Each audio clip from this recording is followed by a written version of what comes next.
Welcome to the Dead Batteries Podcast, where we are dead and sometimes batteries. I am Austin. Definitely not the host, but one of three people hosting. I've been playing video games my entire life. I'll probably say my favorite video games of all time are Dark Souls, Knights of the Old Republic 2, and Metal Gear Solid 2. And I like RPG shooters and platformers, my favorite kinds of games. I will pass it off to my co-host, Drew. Tell us about yourself, Drew. So I exclusively play mobile games. My favorite games are so I'm Drew. I've been playing games for, I don't know, way too long at this point also.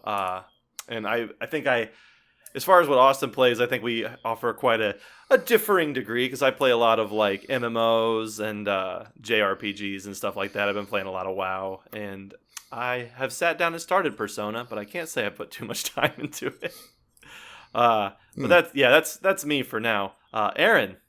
Okay, yeah. I'm Erin. I don't really play games. I used to play a lot. My favorite game is probably Symphony of the Night, so next week that's the one we're covering. But this You're week, welcome. We are covering Silent Hill 2. Silent Hill 2! And whose idea was that? It was mine, I'm sorry. No, it's great. It's a great suggestion. Because I know about Silent Hill. I like to act like I'm a way bigger fan than I am, but I've never actually played or watched an entire playthrough of the original 3. If I'm setting the tone for this week, I will say that I am a much bigger fan of Silent Hill now, having seen what I've seen. Yeah, okay, good. I think Shattered Memories was the one on the Wii. I saw a playthrough of Yes. that. Was it the Game Grumps playthrough? Yes, it was. Great, I'm proud of you. Thank you. Gotta say, I hate that playthrough a lot. Yeah, I mean, that's the only one I didn't have any other reference to go off of. This one I would say is so much better. I hate that playthrough because it's like, hey, minute 1, here's the ending. Oh, like, yeah, why? they do that, don't they? Yeah. It's like, by the way, before we do anything, spoilers, spoiler warning, but she was dead the whole time. Yeah, we're going to be talking about every detail of Silent Hill 2 that we remember. I stole their joke. Yeah.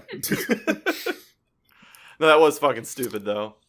Man, So I guess speaking of spoilers, we should also do spoiler warning. We're probably going to talk about literally any major plot point that you could want to not spoiler. Yeah, every major plot point. Sorry, go ahead.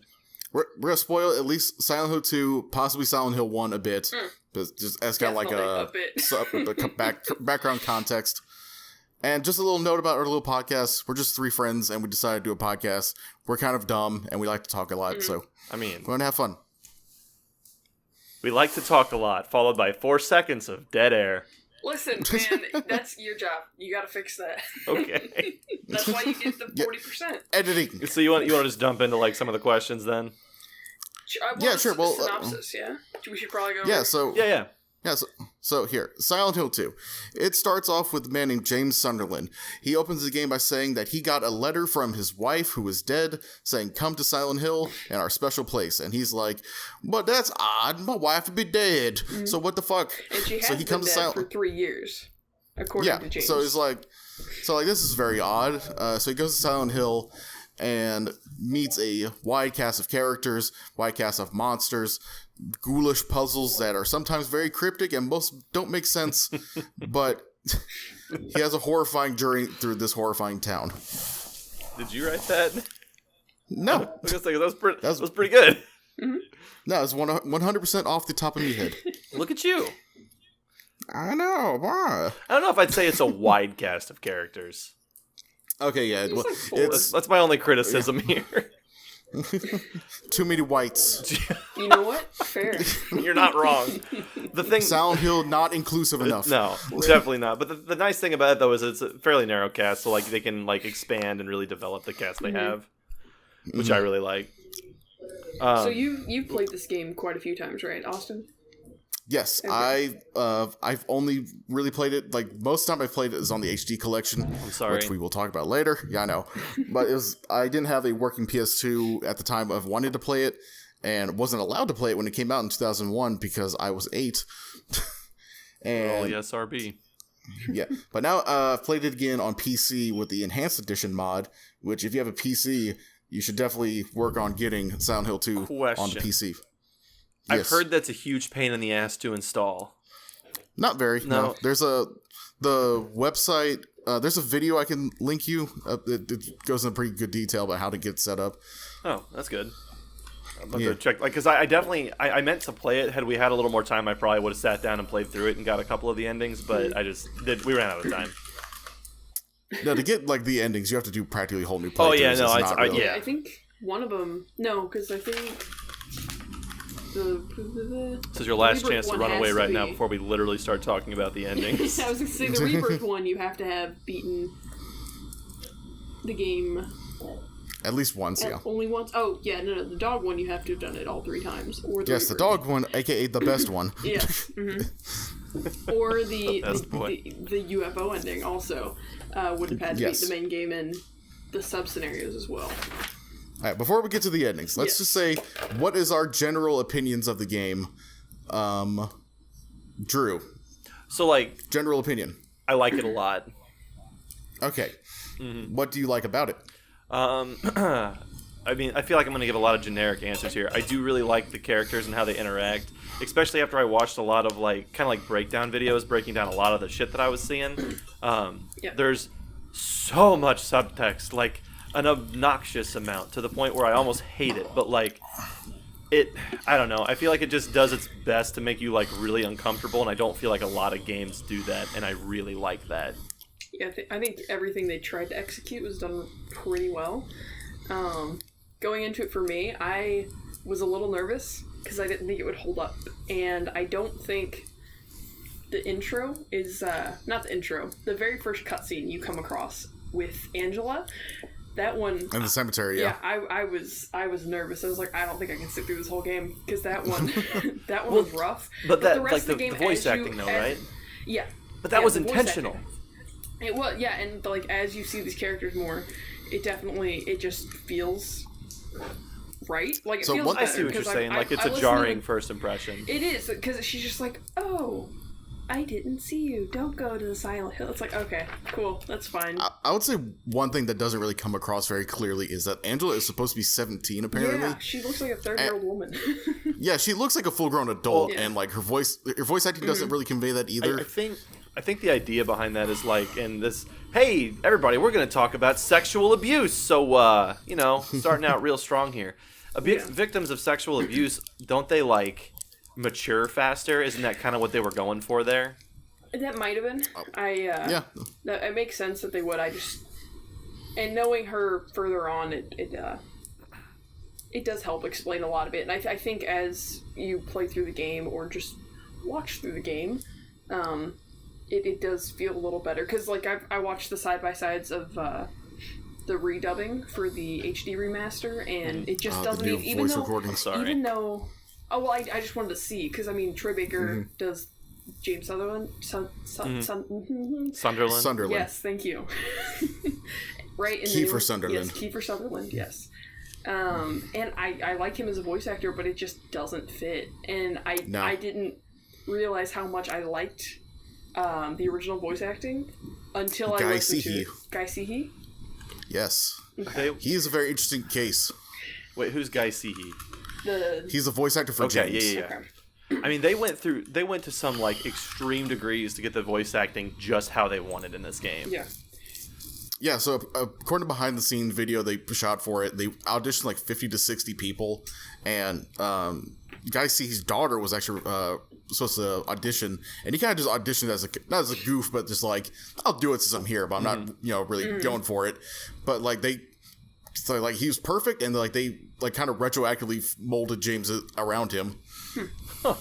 That's pretty cool. Yeah, and he's not a voice actor. He like did Silent Hill 2, and then he did some other game called Forgotten Memories in 2015, and that game is kind of like a tribute to Silent Hill in kind of a way. That was like Silent Hill Forgotten Memories, right? Or was it just Forgotten Memories? No, fan-made one? Forgotten Memories is a whole separate game. Okay. Maybe I'm thinking of like Shattered Memories or something. Yeah, Shattered Memories is a sequel on the Wii. Oh, yeah, that's what we were talking about earlier. Yeah. Wasn't she dead the whole time? RIP. Which one? Yes. Okay, so I did warm up to the game a lot after that. Like once you actually get to Silent Hill, just the whole even the walking to the cemetery I thought was really cool. The fog effect in that game. Oh, the fog's amazing. Oh yeah, no, that's great. And the walk down the super long trail and just dogs start barking and all the different noises that come up. The noise in this game is fantastic. They hit the nail on the if there's one thing you can point at Silent Hill 2 and be like, what was the best thing they executed on? I feel like the sound design is bar none, just on point at all times. Yeah. It hits the mood, the atmosphere, everything about it is on point. I think overall it actually entirely looks really good for a PS2 game. They knew how to squeeze blood out of PS2. I think a lot of it too could be that noise effect that they have over it too. Just because even without it, I think it looks. It good. does, the but cutscenes that they put in later, like Angela's mirror cutscene, and then Maria's cell cutscene. I think those models look so clean. They look better than some games nowadays, which is crazy. Have you guys played Mass Effect Andromeda? Because that one, that's the go-to for the bad character models. It looks 10 times better than that. It's crazy what they did. But how does it compare to Food Fight? I mean, it's hard to top that. Let's be real. Yeah. And Charlie Sheen wasn't in Silent Hill, as far as I'm aware. Maybe he's uncredited. You don't know. Dude, that Charlie Sheen's Silent Hill. That'd be unfortunate. I had one just funny thing. So the opening scene, just imagine for a second. Would you ever in your right mind, and I get that they're not in the right mind, but could you imagine just walking up to someone in a graveyard and being like, yo, under any circumstance, a stranger? I mean, I guess if you go to a strange town and there's literally no one else around, and you need directions, maybe. I guess it just feels like the worst time. If you're also just hearing a horde of dogs in the fog, you're like, this is the only thing I've seen that's not trying to kill me. I'd be like, hey, why don't you just talk to me a little bit? This is fucking awful. I do like how Angela's like, there's monsters in the town, and he's like, yeah, whatever. Yeah, he specifically says, I really don't care. James was not in a good spot at the beginning of the game. I actually, I wanted to discuss that a little bit. I guess when we get to we'll get to that one. We'll get to that. Yeah, for sure. Yeah, because that one is definitely one of my questions I've got here. Speaking of that, do you want to get into those? We can. Okay. So I know you got some. I got some. Do you want me to start or? Doesn't matter. You can go first. Okay. First question I got. It's kind of funny. Because it's not really about Silent Hill 2. It was okay, so today's topic is obviously Silent Hill 2. Before we really dive too into it though, with this being a somewhat video game related podcast, what have you guys been playing this week? Oh. Or just recently, it's the first episode. I've been playing the new Doom Eternal DLC, Ancient Gods Part 1. It's fucking insane. I was gonna say, I've heard it's a little challenging. It's so much harder than the base game. Have you found the Coronet Easter egg? Yes, but apparently they patched it out. Those bastards! The what? Yeah, because they thought it would take longer for people to find it, but there was a patch note today, fix this, blah, blah, blah. Remove the Doom Eternal because you guys found it so quickly. And it was come on, man. It was fun. You don't punish your players for beating your game. That's rude. That sucks. How about you, Aaron? What do you got? Sorry, unless you got more, Austin. I would say that Doom Eternal DLC is super fun, and they add 20 more monsters per combat arena. Oh, no shit. In the base. So you guys know who the Marauder is in Doom Eternal? No. Is he the I have not played Doom evil Eternal. Doom guy that you showed me? Yes, okay. Aaron, you have any idea who the Marauder is? No.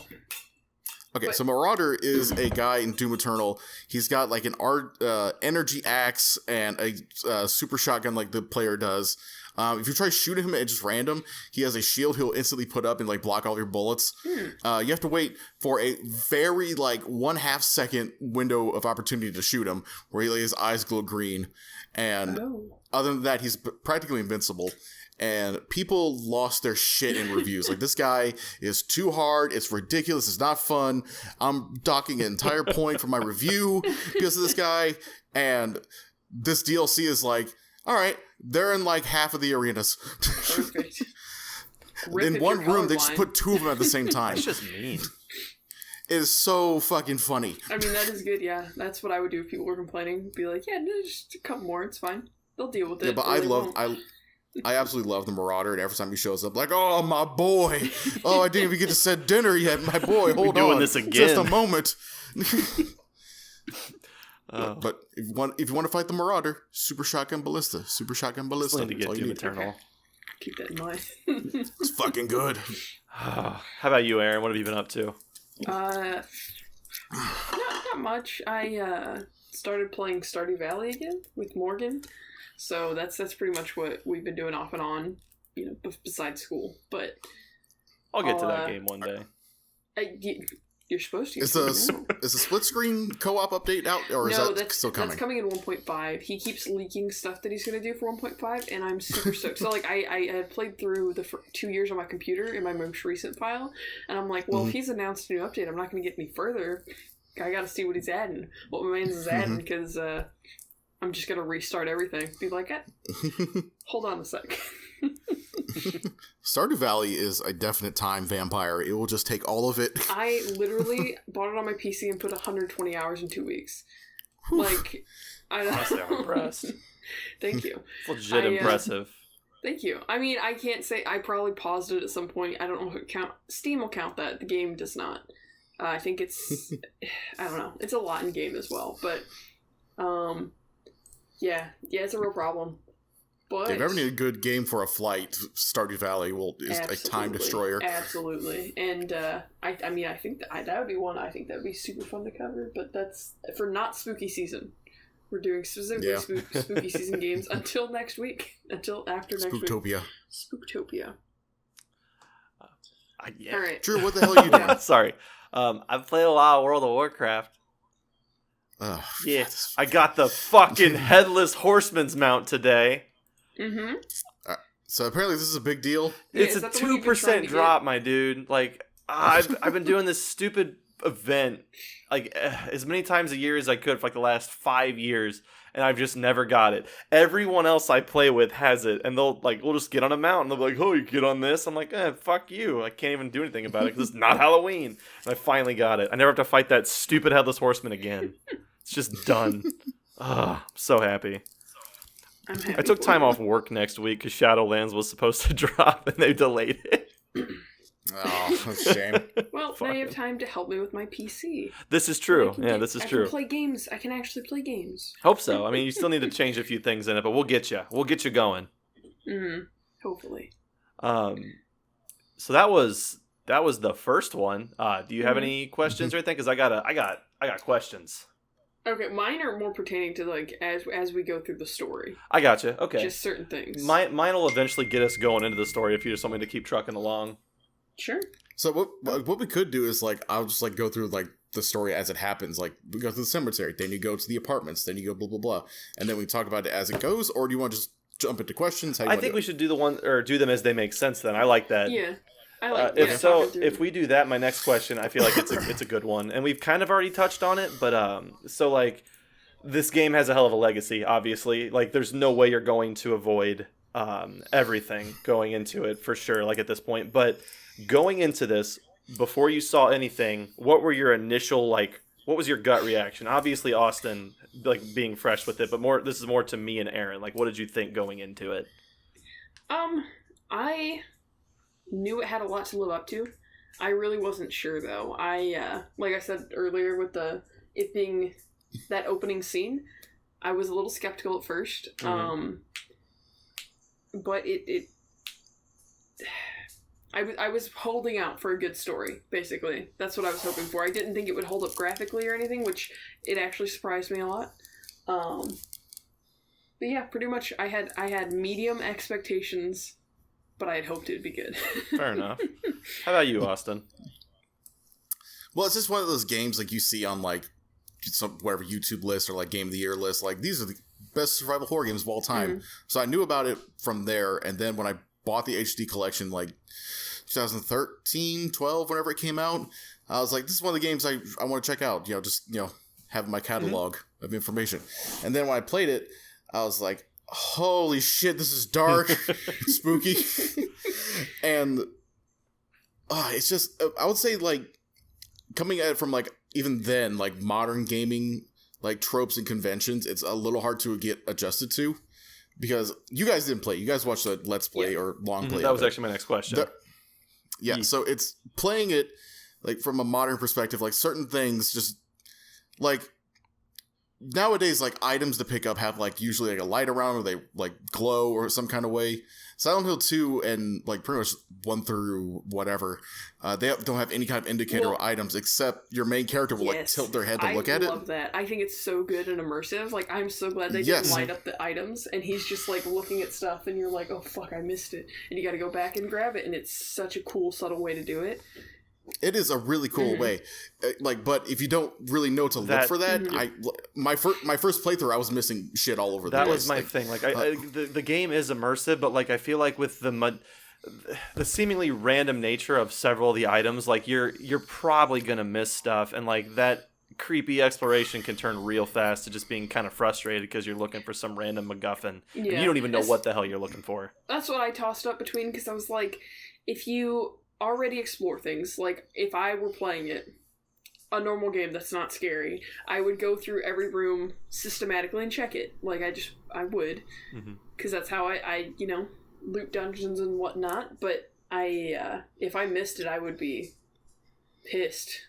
I mean, I guess it is nice that at least as you progress, it seems like more areas open up. Because even in the apartment building at first, there's only really a few rooms you can go in. Even though it shows a bunch, they're all like locked or, some magical power holds it shut until you need to go in there. I would say, like, going with that, there are certain things like the clock puzzle where, like, it doesn't open up. So, like, usually if you have a key for a door, you'll just open the door. And he's like, I used that, whatever key. For the clock puzzle, you have to, like, basically walk up and touch it and then open your inventory, then use the key. So I remember my very first playthrough, I was like, I have the key for this. Why is it not doing anything? I had to look it up. Like, oh, you have to use your inventory to use it. Like, motherfucker. Yeah, I don't like that aspect, but I think that just... It's one of the small dated game it's design definitely things. Clunky, but I will say that even then during its time, at the very least, for the most part, like, the menu loads and goes quick, and all the, like, menu interactions are snappy and fast enough, but it's definitely clunky. So, fun fact about the HD collection, loading into rooms and, like, out of the inventory and, like, those small little cutscenes where, like, you look at an item and then, like, kind of, like, loads an image of the item. All of those have, like, a full second of delay longer than the original version. So, like, sorry, speedrunners. So, yeah. But, no, it's weird because, like, the screen would be black, but you can still move. So, I remember that in my playthrough on the HD collection. Like, the screen is completely black, but you can still keep moving forward. So, like, if you're going through a lot of hallways or whatever, and you know where you're going, you just keep moving forward, you just can't see for a second.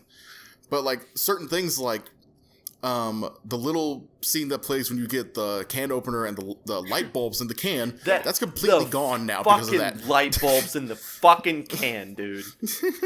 Like, and then, sorry. Then the scene with the first time you meet Pyramid Head, since there's a full second of delay, people thought they were censoring the scene, but it's way stupider.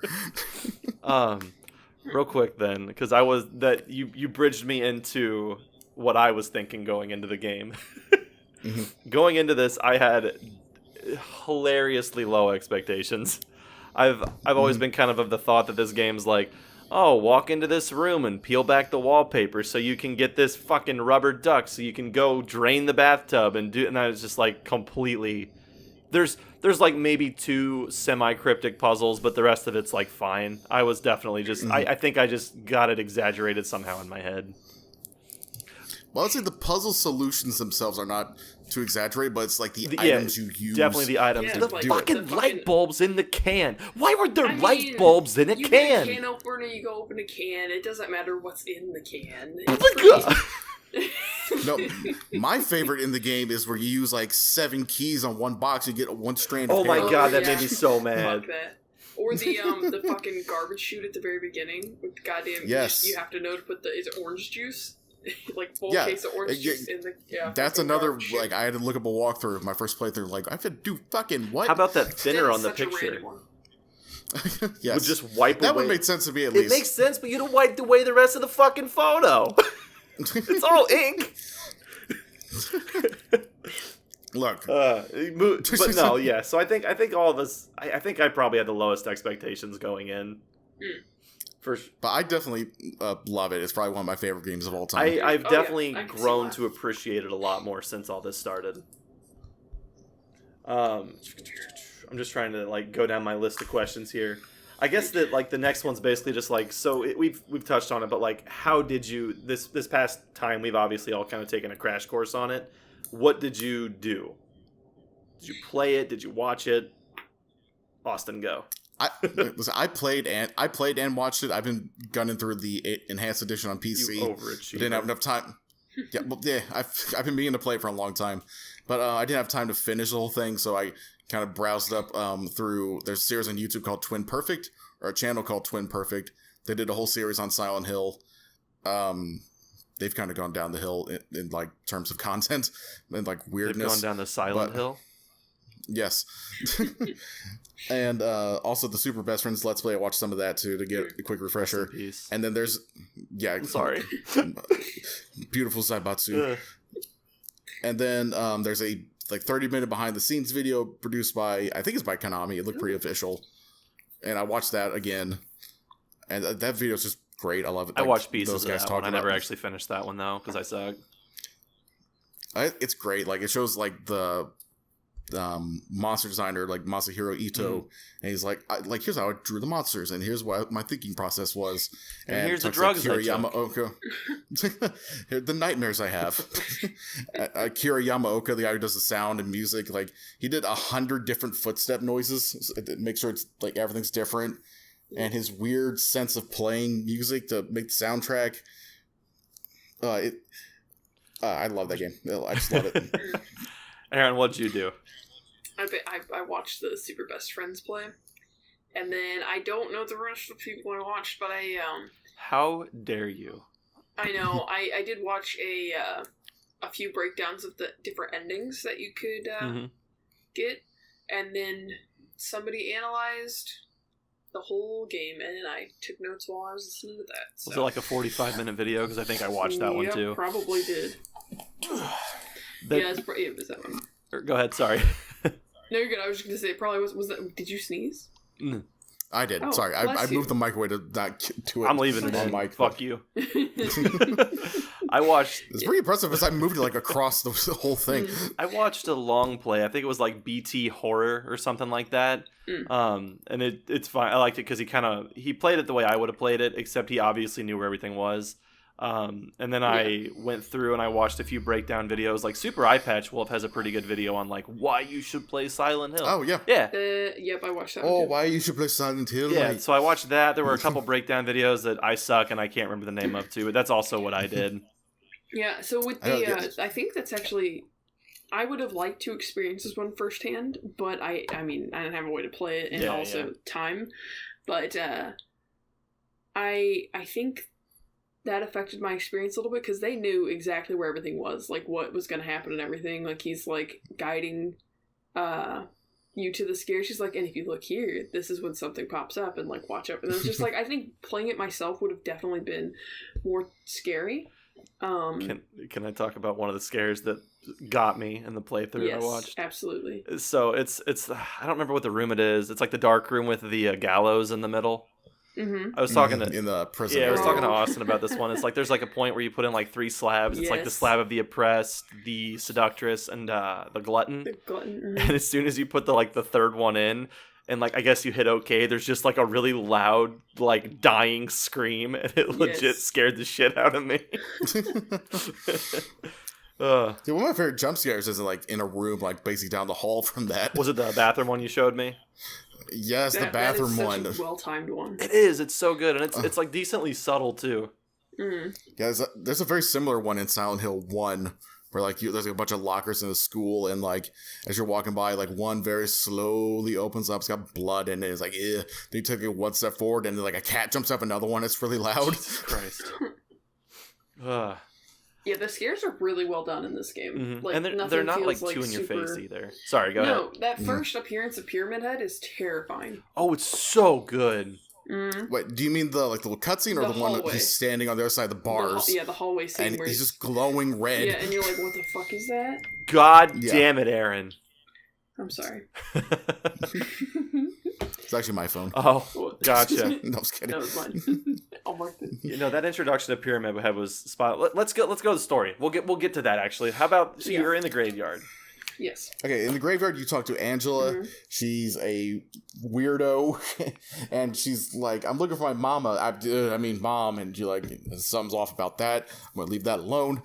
They just walk away. Then you get into Silent Hill proper after 5-minute long walk. Can I cut you off real fast? I'm sorry.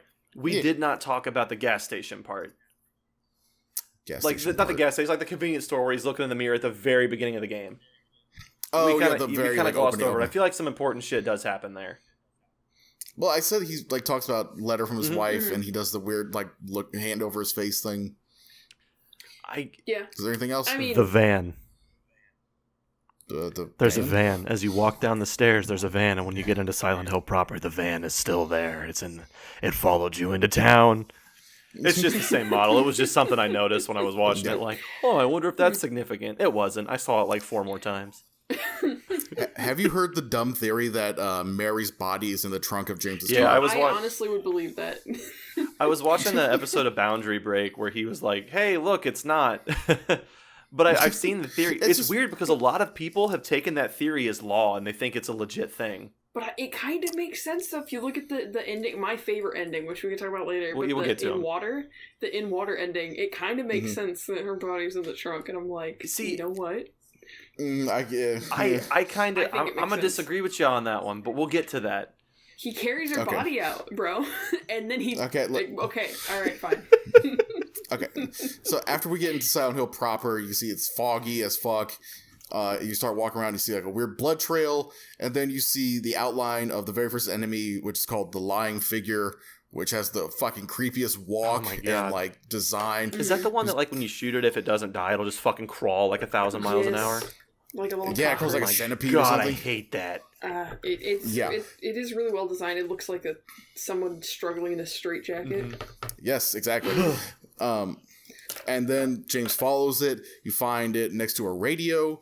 And once it starts moving, James does the only natural thing. He gets a piece of wood and beats it to death. Yeah, which, fair. I'll say it's the most realistic horror protagonist ever. I don't know what that is. Yeah. Beating this to death until it stops moving. I feel like James does a lot of just random He just doesn't care. He's very apathetic. He's just very much so. He's I don't know. I probably would have just ran. Maybe it's just someone messing with you, bud. I don't know. They should have yelled "Stop!" Just kidding. After the first swing. Can I also say, and I know they did this in the first Silent Hill, the use of the radio to let you know when enemies is around. I love it. I do too. I think I was gonna ask, how do you guys feel about that? It definitely gets a little annoying, especially whenever you're in the hallway with several enemies, where it's just nonstop going off. But you can turn it off though. That's the thing. Exactly. But it feels like there are certain times it should be it doesn't go off right when it should, or the segment where you don't have it and you're just running by enemies and there's nothing to let you know. It's just I don't know. I like it a lot. Yeah, I think it's really well done because it's not. It's a very unique thing, but I don't know. On one hand, I think it adds to kind of the general atmosphere of it kind of just makes you uneasy, just radio static. Mm-hmm. But on the other hand, I can see it getting kind of annoying. Yeah. I would say I'm in favor of it, but I do like that they give you the option to get rid of it though. Yeah, totally. In case you do find it a little off-putting or annoying, but I think it's a really good way to just signal, and the fact that it can glitch out in game, not glitch, but whatever, it'll alert you to enemies that aren't actually there, or it won't alert you to enemies sometimes. It's just so sometimes it can be staticky, and then there's nothing there, and you're just on edge for no reason. Which is why I like it. Yeah, and you've come to rely on something that is not reliable, in fact. Oh, Jesus. So when James picks up the radio, it transmits a weird message, and the subtitles are still little words James, there, and if you match it up later, it's actually Mary's not her letter, but something she says later. It's just being very distorted and cut out. But after you have the radio, this game is definitely a game you need to play through multiple times to understand it better. Oh yeah, just a simple fact, like certain like notes you pick up have like certain sections like blacked out or whited out, and like you come back later like, oh, that was saying that person's name. Go ahead though. Yeah, after you get the radio, you're kind of just left to explore Silent Hill with no real objective marker or anything. It's kind of just like figure it out. So I feel like what the game is like wants you to do is go down to the very bottom of the map and find like a trailer, and then that's a note in there that says go to Neely's bar. Then you go, there's a location on the map. Then you go to Neely's bar, and that's where it has the best like wall note ever, what you want to call it. Like, there was a hole here, now it's gone. Yeah, that was actually a suggestion of one of the names I came up with. I don't know if you remember that, but it was just it's gone. Oh no, now. There was a hole here once. that was a legit name I was like trying to run by. Just it's gone now. Oh, I don't know if I missed that one. Or what, I still like that one. We can still edit it in. I mean, I don't care. Like, welcome back to It's Gone Now. Yeah, I thought that one was appropriate. I was like, I don't know, There that's was a kind of a name cool here name. once. Yeah, but I love that little message on the wall. Like, it's so vague and ominous. Like, what does that mean? Funny. Vague and what happened funny. when this guy wrote this? Yeah. God damn it. But from there, James gets another map piece and what I like about the game is like James just sees stuff people have other written down, so he takes his map and just writes it down too. Yeah. See, and then like I don't like that. Well, you Why? don't. Well, that was one of the things I talked to you about. Remember? No, not so really. It's one of those. This isn't so much like a like. Obviously, these things have to be there for the game to take place. But whenever I was just watching it for the first time, and I get now that he wasn't like in the right mind. There's a lot of other shit going on, but it just seems weird to me that you'd walk into a bar, and there is a map that's similar to the one that you have, except someone circled a bunch of seemingly random places, and you're just like, oh shit, those are probably important to me. And then you just mark them on yours and go. I'm like, no one would do that. Where else would if I was in that situation, man, I can't say that I wouldn't. Where else he needs any kind of guidance. Like literally nowhere else to go. I guess I don't know. It just he can't get into the place he needs to go. He's just like, fuck. I guess I'll just start here. That was just. It's one of those things that's in the game that's like it feels like it's just there for the sake of like it has to be. Like not that it has to be. It's just you have to accept it because it's the only way to progress the plot. So can I say with the placement of the items, I think it's pretty clever that they put something in the trailer as well. Maybe not clever, just nice of them to put something in the trailer as well as in the bar, because it's like, oh, if you just happen to end up down here, by the way, it's like, go to the bar. Hey. Yeah. Go to the bar. That's like you could just go to the bar, or you can go just straight toward the alley if you know where you're going. Yeah, like any of those three. So literally, if you go to the place you're supposed to go, you'll get what you need. If you go to the trailer by mistake, it's like, go to the bar, and you'll get another hint. And then if you go to the bar, it's like, yeah, go elsewhere. So, I mean, it's not like you just end up in a dead end, you're like, where the fuck am I? It's just like, there's hints to where you need to go, at least in the open. So it's not as overwhelming. I really like they just let you free in Silent Hill after like the initial encounter with the lying figure. Yeah. It's like, just walk around the town. Go ahead, look around. Have fun, in quotations. It's open exploration. Yeah.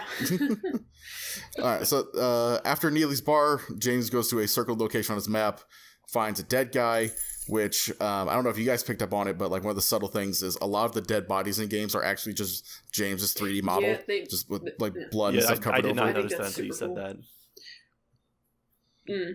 I think it's super cool that, like, I mean, just all this death imagery, which is why I think, when we talk about endings, why it's my favorite one, that makes sense. But it's just, like, the fact that he's just surrounded by his own death is so wild.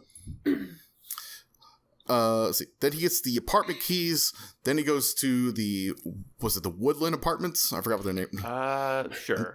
I think it's the Woodland Apartments. But he goes to the Woodland Apartments. A lot of doors locked. It's locked. Lock is broken, and this is where you first meet Pyramid Head, which we talked about. You've seen behind the bars. He's just glowing red. Love that. I love that scene. God, I love that. It's so well done. Yeah. Another great scene is like when you come back to the second floor, and then all of a sudden you hear like a scream, and he's like, "What the fuck was that?" Then you go and find the dead body in front of the TV with the gun. Or that's not where you get the gun. Is it? No, you get the gun from like a shopping cart. Yeah. Yeah, or a shopping cart. Yeah, that's what it was. Yeah, you find just this random dead body out of it wasn't there before. It is now. Yeah, but before, like, whenever you first get there, like, one of the first rooms you run into is the one with the flashlight. With yes, Mary's dress. which you only know if you have opened your inventory, which another neat little detail. I think they did so many things like so subtle and so right. Like they just start you with stuff in your pockets, and the only way you know is if you open your pockets and see like her letter and a picture of her, which you have there's this little mannequin or figure standing upright with her dress on it, and it's got a light pointing directly at James. Yeah, and I love that when you look at it, it doesn't say, this looks like Mary's dress. It's just like, this dress seems familiar. Yes. Like, it doesn't just outright tell you. You have to piece it together yourself. Yeah, which is very nice. And you don't actually see any enemies in the apartments until you take the flashlight. Yes. So, and then you run into the first different enemy type besides, you have the line figure. And then they are the... what are they called? Just mannequins. I think just mannequins. I looked at the official names. That one's just mannequin, which I think their design is also pretty cool. I mean, it's all alluding to like how James felt. I guess it's all like inner demons and whatnot, but you don't. Wait, are we talking about the vagina monsters? No. Are the ones with legs? Kind of, I guess, because they're just two sets of legs. Like that's all they are. Yeah. Like they're just.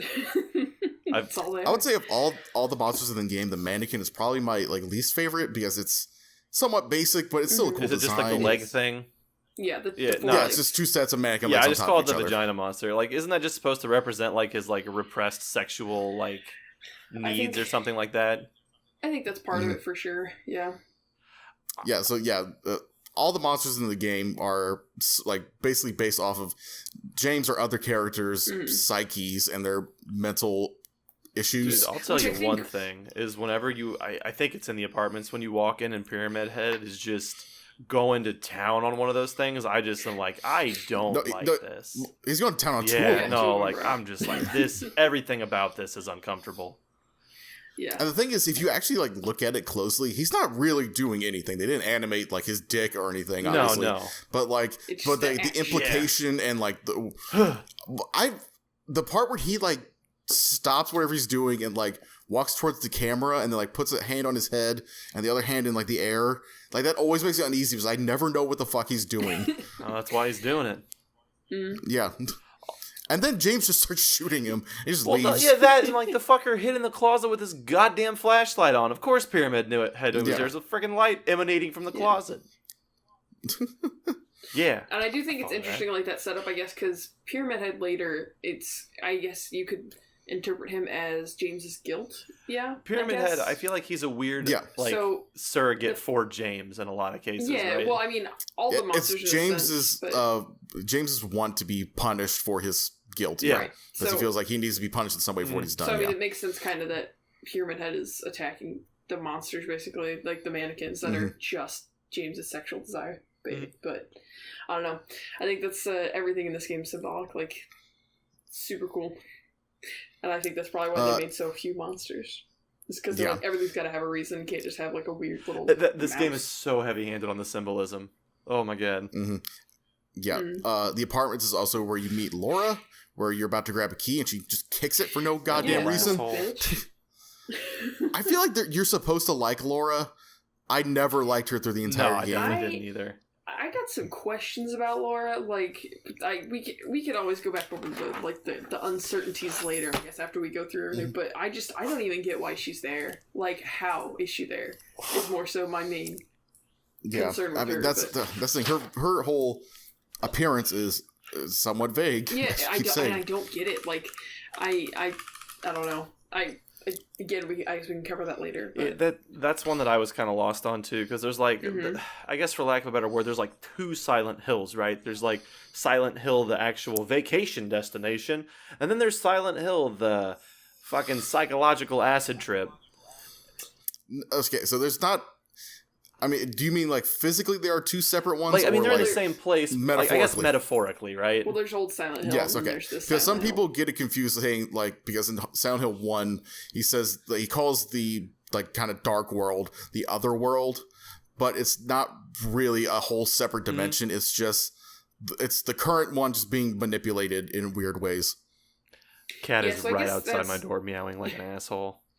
I guess if there's because that's another thing that threw me off, because I didn't, again, not super familiar with Silent Hill 1, but I guess the premise is that you're Harry, and you're basically trying to prevent this old god demon thing from being resurrected by a cult in Silent Hill. And like all the monsters you see are somebody else's. They're the little girls, which I don't know her name, but it's merging with her since they're trying to rebirth it inside of her. Yes.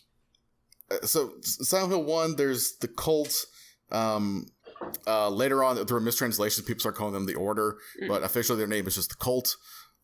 They have a girl named Alessa.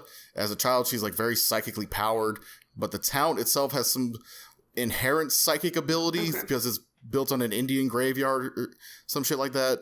And they try using Alessa to summon their god, but there's a fire that happens and it kind of locks Alessa in her body and they can't use her anymore. But she creates a copy of herself, and then Harry Mason adopts her, and then years later he brings her back to Silent Hill as a vacation. But then that's when their car crashes. Silent Hill 1 starts there, and it's fucking complicated. I stayed completely away from Silent Hill 1. I know nothing about it. That's what I'm... So Silent Hill 1 is very much more about like real occult shit that's kind of just like like it's fiddled around to make a video game out of it, basically. Right. Okay. But like Alessa is not the bad guy. She's just a child trying to not have the cult summon their god. And the cult is like, hey, you want your daughter back, right? Help us with this. And then he unwittingly helps them birth their demon god. Okay. So like the town of Silent Hill like has a bunch of weird shit going on because of Alessa and this botched ritual thing. So it's from a like mechanical and like I don't know, like Silent Hill 2 doesn't necessarily make a lot of sense if you put it under a microscope of like, well, Alessa and the demon god are dead, so why is this still happening? And I guess you kind of have to just accept it. It's a weird town. I guess like supernatural shit happens. Mary makes a comment saying that basically the land it's built on special or something, or haunted. Yes. So I guess that's what they're kind of trying to apply, since that's the same reason they picked it for the original ritual, is because there's something special about the land. So yes, I assume it's just along that line. You're just supposed to kind of like accept it. But I did notice, I guess the sign, there's an old Silent Hill, and then there's the Silent Hill you're at. So like there's a street sign that says Old Silent Hill. It's in the very beginning, I don't right? know. Yeah, it's at the very beginning. And I don't know if that's supposed to be, like, that's the Silent Hill they did the ritual on, or if that's just, like, you're just supposed to ignore that kind of thing. Like, I don't exactly know if there's a reason for having two Silent Hills. I'm not sure they do either. You know, honestly, like, I don't know. Like, Silent Hill 1 takes place on, like, a different section of the town entirely. It's like the southern end, right? Okay. Yeah. But it's in this Silent Hill, for sure, the same city? I can't say 100% sure, but I mean, so I was wondering if that's how they're likely getting around it. If they're like, oh, well, the occult stuff happened elsewhere, so the reason this stuff's happening at this Silent Hill is because it's a different town. Also, in the HD collection, the road signs have different mile numbers on them for no goddamn reason. I hate when games make weird changes like that. I didn't like... I don't think it's changes. It's old source codes. I think it's just like a leftover that they changed later. I see. Man, they just didn't finish the game for the remake. Is unfortunate because like. The lake looks so shitty and the roads look so shitty and the fact that there's no noise or less noise is just so bad. You want to take this time to talk shit on the remaster? I mean, we could. Yeah. I mean, we're not even like halfway through the game yet. Yeah. So far, the remaster's messed up most of the audio, and graphically is very displeasing to look at. Like, and just it really just I love gets Troy rid of Baker. that fog effect. He does not fit that Performance is terrible. Also, Yeah. like you're just like, oh, ignore the visuals. The game stutters. Like the second one, real bad stutters. Like every couple of steps. The third one is practically playing in slow motion because it's just so fucking slow. Yeah, somehow. I watched a clip of that one too, and like the fog takes a second. Like the quote fog takes a few seconds to load in. Like, and it's not as thick or as prominent. It's like frame 1, there's like a little bit of fog. 2, there's like some more maybe. Certain cutscenes are supposed to have depth of field effects, and they're completely just the opening botched. cutscene is so much less impactful in the remake. Like just looking at that alone, just side by side, you'd be like, no, I'm gonna play the original. The voices too are just a downgrade. Yeah. So Silent Hill 2, the Guy C, made like a small campaign because Konami never paid him for the re-release on the Xbox or like any other re-release of Silent Hill 2. And he's like, hey, we're entitled to money, and you never signed a contract to own my voice or my likeness. Because alongside the voice acting, they actually like motion cap or acted every scene. So it's Konami's had a huge problem with voice actors forever. Well, because Konami's the shittiest company ever up there anyway. Yeah, whenever you fuck up at Konami, they send you to pachinko mines.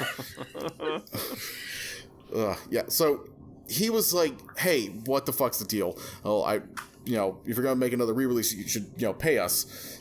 And the cast and crew were like shitting on him for saying that. And it's like, why are you on the side of Konami? But you're on the crew, I guess. I never understood why people defend businesses in general. But that's a whole separate issue. But then the guy running it, Tom Hewlett, was very back and forth, and you could possibly even say lying about certain things. Because originally someone said that he wrote an entire new script and was going to like just remake the entire thing. And Konami was like, no, dog, we're not funding that shit. So... Look, you got $20 to make it work. Yeah. Then, like, later on, he was like, oh, we always wanted the original voices. Like, well, motherfucker, which one is it? Do you want to write a whole new script, or did you want the original? It sucks. Then, guys, he got the cast of Silent Hill 2 together. There's like 5 people, so there's only like 5 characters in the game. He got them all together to sign a release. Like, look, you can have it. It'll be free. You don't have to pay us, but just put our voices in the game for the fans. So Silent Hill 2 at least has the option of original voice acting, but they did get Troy Blaker and Mary Elizabeth McGuinn as James and Maria. I feel they don't fit at all and make the much worse performances. Absolutely, because it's just like, and I think hearing that clip side by side really cemented like how much I enjoyed the original, even though he's not great as a voice actor goes, but for that character and for the way that game plays, like, he is perfect for it, I think. Like, but that's part of it too, though, right? Because like that was all intentional. Like, yeah, that's what I mean. Like, it's set up to be like that, and like hearing somebody else do it, like, even though I really like Troy Baker, just hearing him do it, I was like, no, it's not the same. And yeah, I can't imagine Troy Baker somebody who's and Cass like feel like a typical like movie production in a way, like very professional, but like Guy Seehee and the old cast have a very like naturalistic, how like real people sound in a conversation kind of quality to them. Yeah, where it's like they're not projecting properly, they're not like, I don't know, it's just chatting, scared, confused. Then the cast of Silent Hill 3 got fucked over as well, because no one came from them saying we'll release our voices for free, so you only have new voices for Silent Hill 3. And those are extra fucked up and like mixing and Konami, man. God. Yeah. If you watch those cutscenes, it's like the mixing is so bad, and like it feels like they're just talking over the cutscene and not like, you don't feel like the voice is coming out of an actor, you know what I mean? It feels like they just got together in an office one day and they were like, how can we just make everybody hate Silent Hill?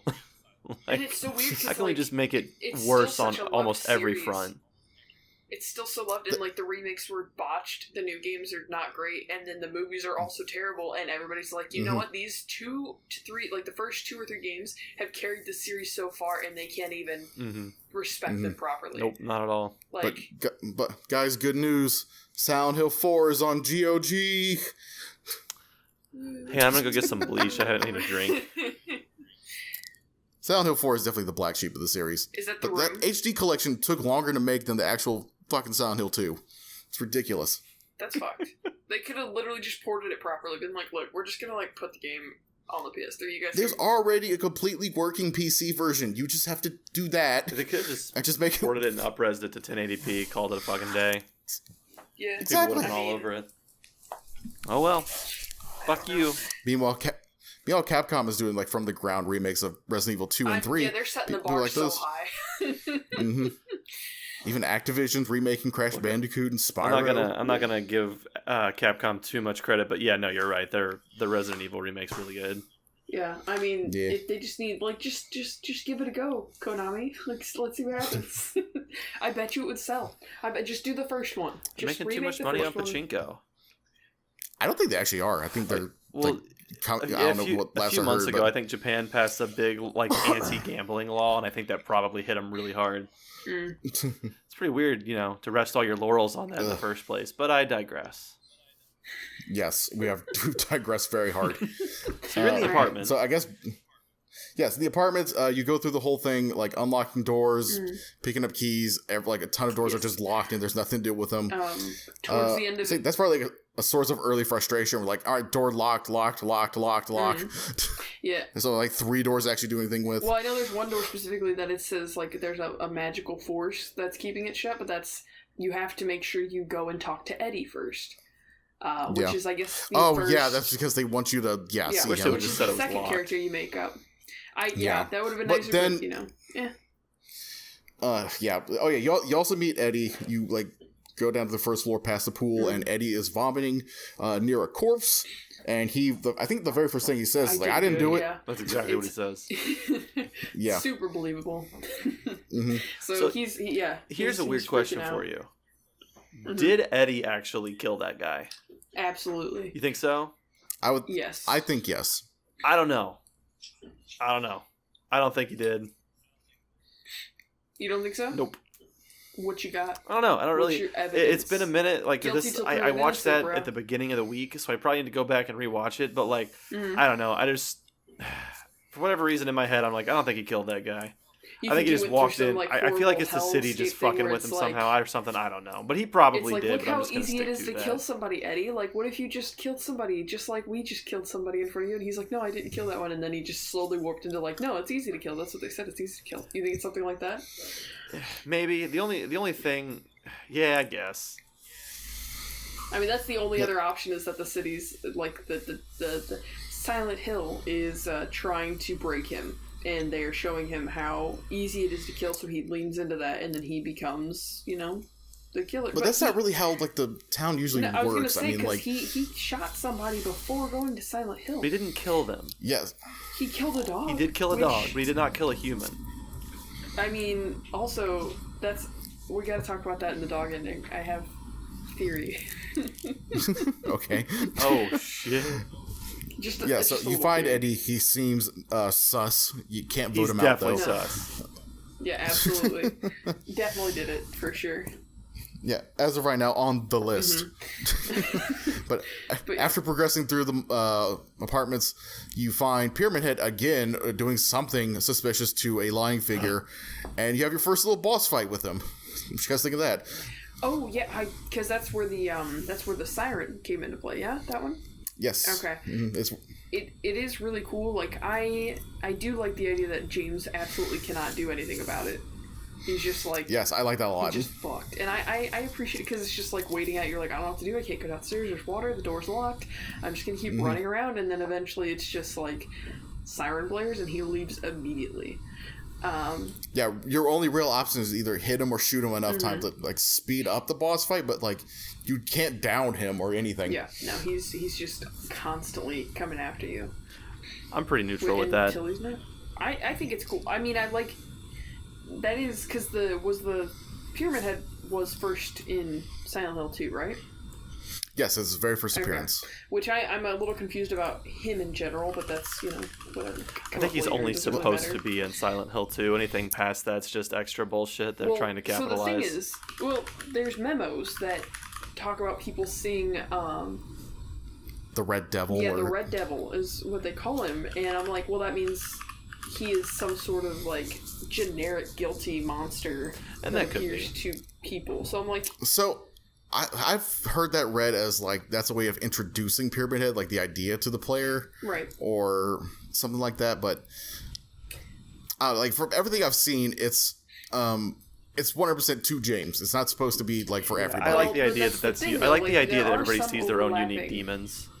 There are some overlapping demons though, like with Angela's... Oh, we'll get to that because that pisses me the hell off. Well, so that's what I mean. So there are some demons that are the same for everybody. So it's possible that Pyramid Head is just the generic, like, you're guilty, so I'm going to show up for you. Like, this is what your beast looks like. That boss fight, though, I'm just pretty neutral with it. I like it, but at that point in the game, I wasn't initially clear like, oh, he's the guilty conscience of fucking James. So I'm just like, just nothing's happening with this fight. Oh, okay, I guess he's just going. That was kind of cool. Okay, what's that siren about? And that was pretty much my thoughts on it. I'm pretty neutral with it. Yeah.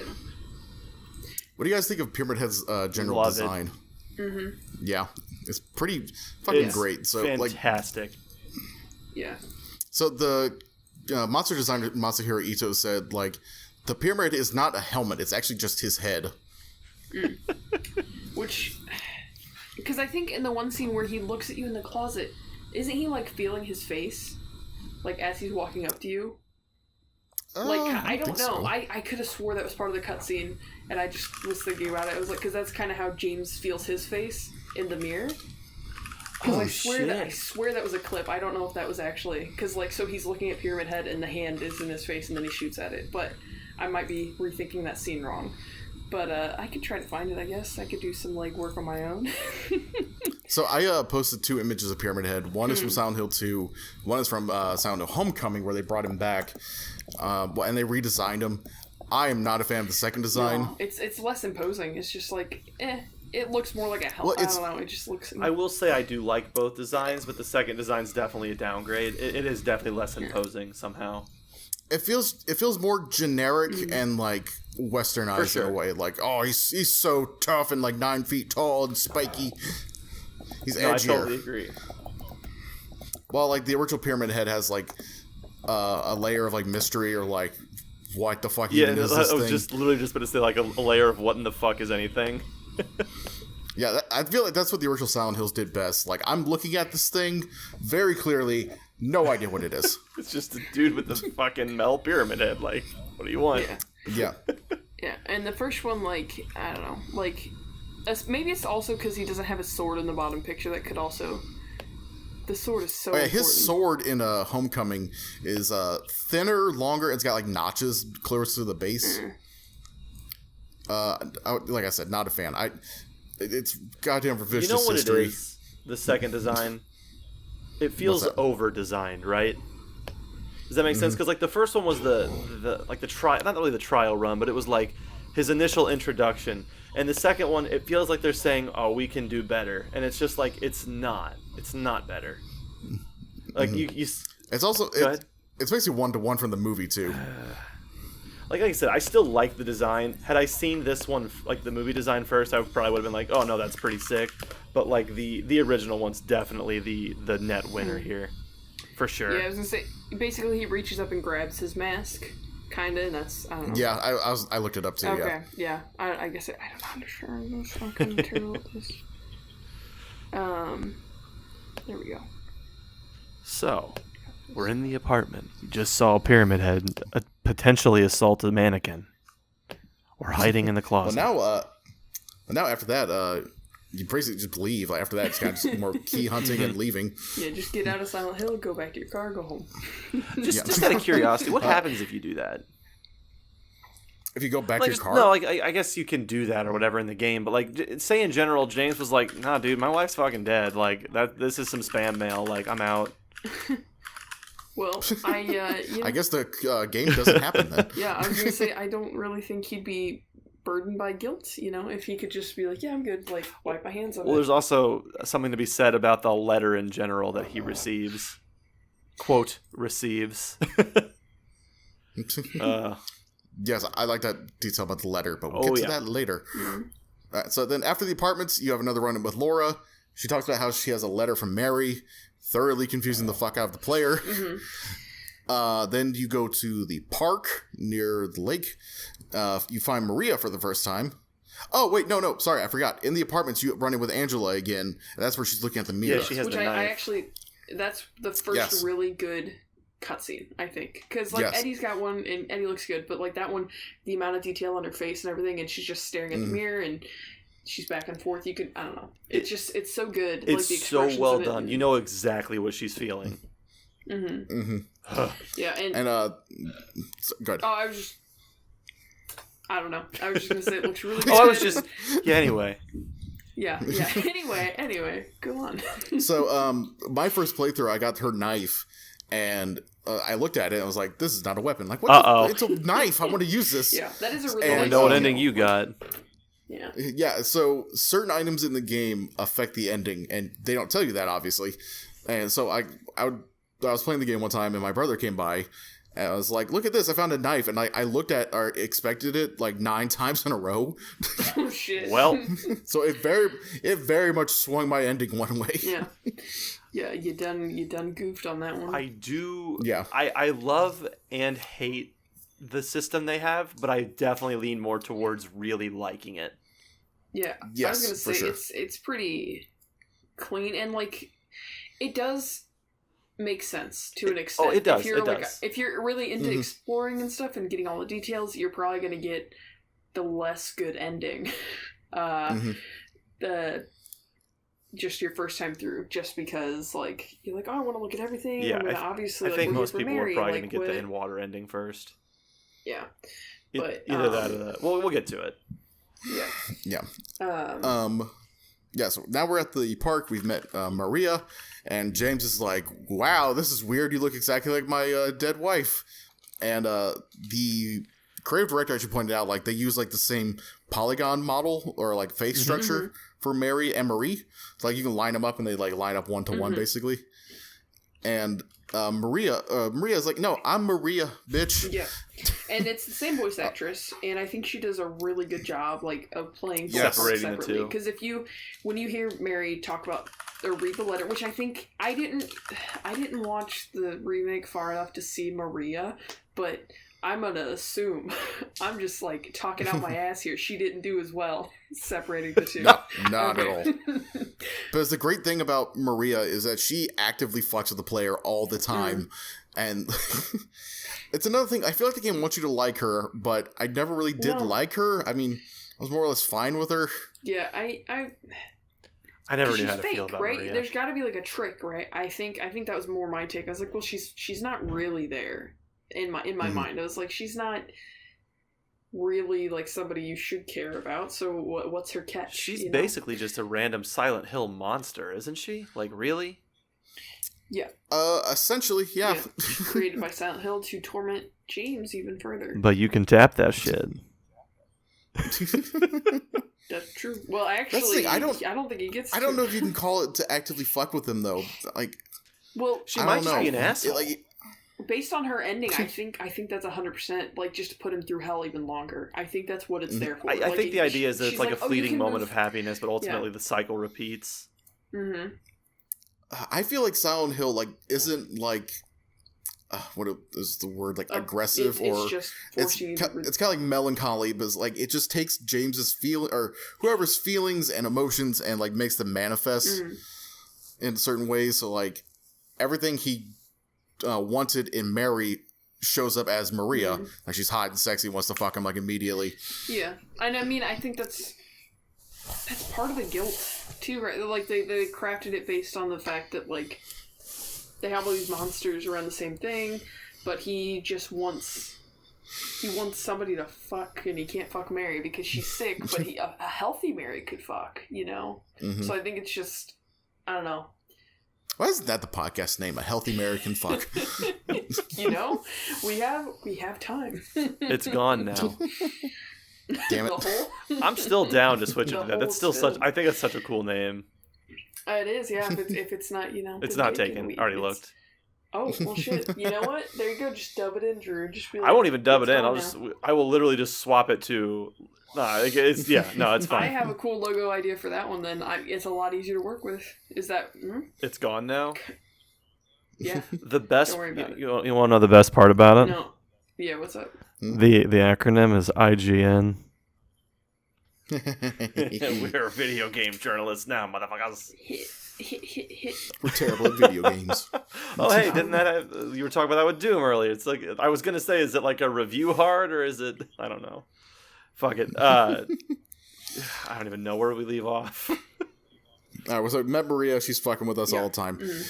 Next, you go to the bowling alley and find Eddie and Laura just having a nice chat in this dilapidated bowling alley. With Eddie somehow has a full pizza. He's got like 3. He's got a stack of them.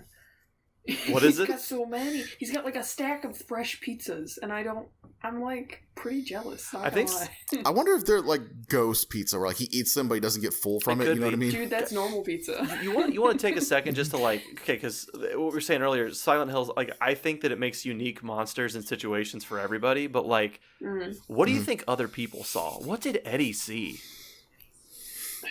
I don't know. Because like I can't. Surely he had limping people coming after him and like dogs and stuff that could outrun him, and they play up how fat he is. So like these dogs are just coming after him, but they're probably like dogs missing legs and shit. Like, it's so cool. It's so cool to think about. I love that. Do you think they did they ever see Maria? Because she waited. She did not. She didn't go in. No. Okay, Yeah. I was gonna say because that is a James-specific monster. You know what? Now that you say that, I don't think any other characters saw Maria. None of the other characters really interact with anybody save for what's the little girl's name? Laura. Yeah, like she interacted. Yeah, Laura is described as the only innocent person in Silent Hill. That's why the city doesn't mess with her. Yeah, I still. Yeah, so she doesn't see any monsters or like anything wrong. Well, it depends what you classify as monster, did it? Laura. She might be like I still think her presence as a whole in Silent Hill is weird. Because if she's innocent, why is she even like? How did she get there? She has no parents, right? That's her whole thing. Like, did she just walk to Silent Hill? Where's the hospital? Did the city call for her? Like I don't know. It's all weird. Like Mary's letter, like the letter to Laura doesn't say anything about Silent Hill, does it? She said I had always I thought of adopting you, if this goes well, but obviously it doesn't go well. Little so do we like know. what? But like I don't know. What if she's another Silent Hill demon? Just make people feel bad. Be like, look at how innocent you were at one point, and now you just become shits, all pieces of shits. According to the fandom wiki, Laura is an orphan. Oh, that fucking settles it. She is a monster. Yeah, but how does she get to Silent Hill? Though, like, how does she physically get there? She can't. She could not have walked there. That kind of goes into the thing earlier though. Like, is it a separate? Is the demonic Silent Hill like it? Is it a tangible separate place, or is it like literally just situated on top of the other one? Or is it all in your fucking mind? Like, there's so many questions with that. Like. Wiki says Laura somehow finds her way to Silent Hill, apparently ran away from the orphanage or hospital she was in. Okay. It is implied Eddie helped her travel to Silent Hill. I guess that makes sense why she's hanging out buddy with Eddie. That makes sense. This is confirmed by the Book of Lost Memories. So, I mean, I guess I honestly would have liked to see...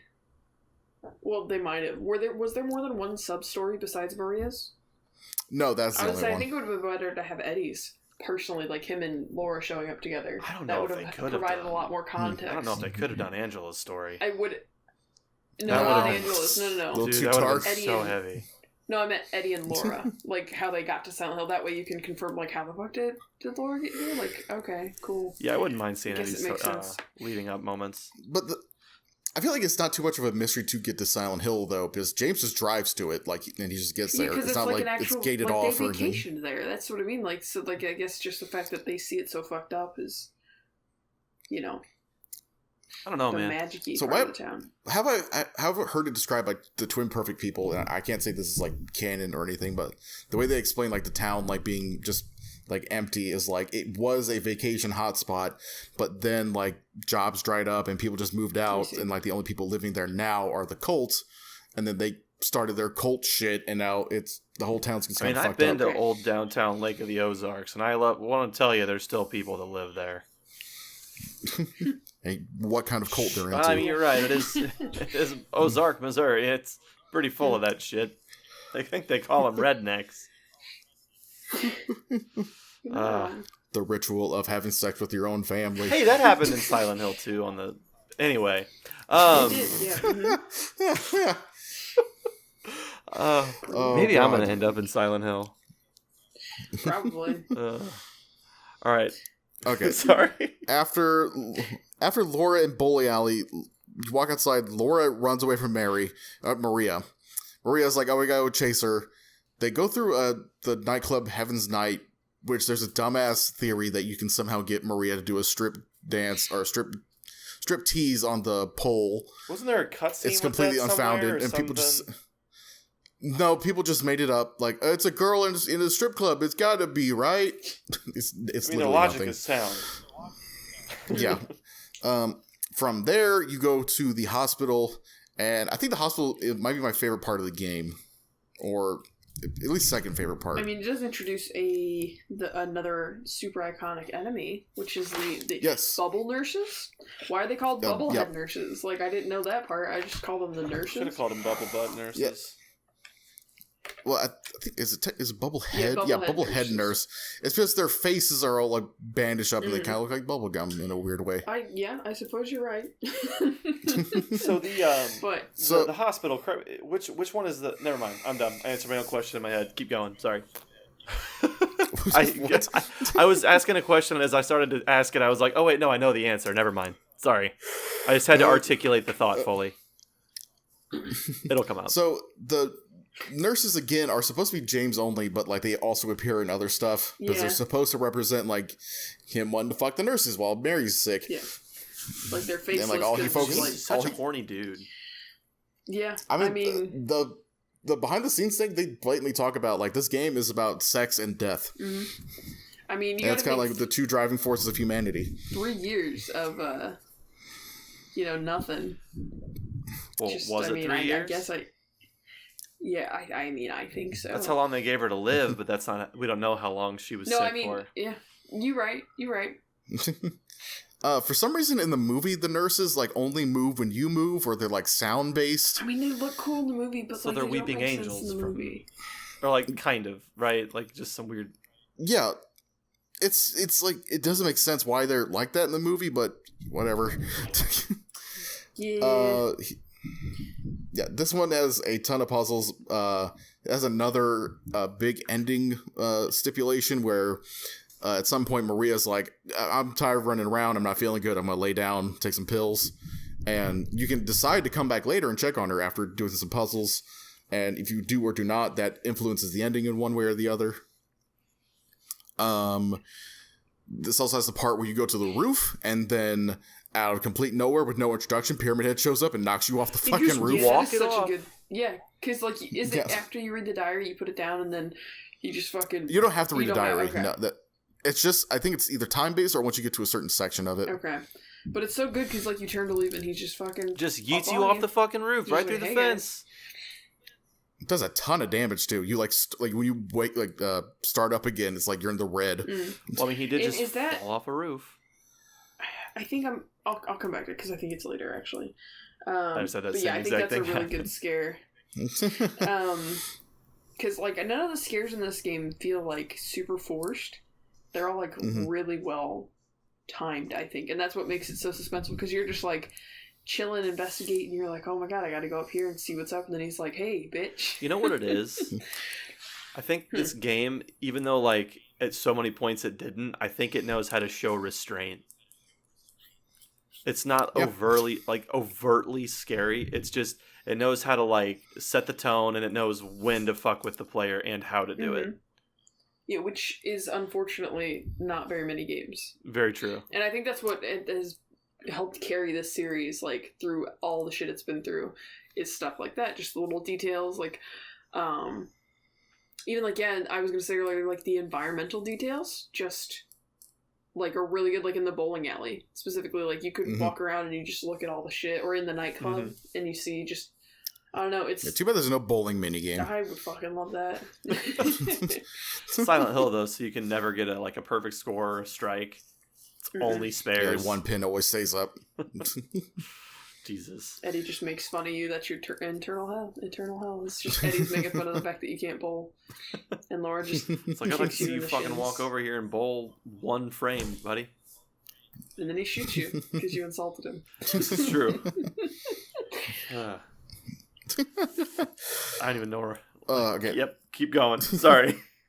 Yeah, so this is the area where it's got, like, the box with 7 keys on it, and you need, like, 4 different keys, like a fucking number passwords, and, like, one's written in blood in the guy's, like, solitary confinement room.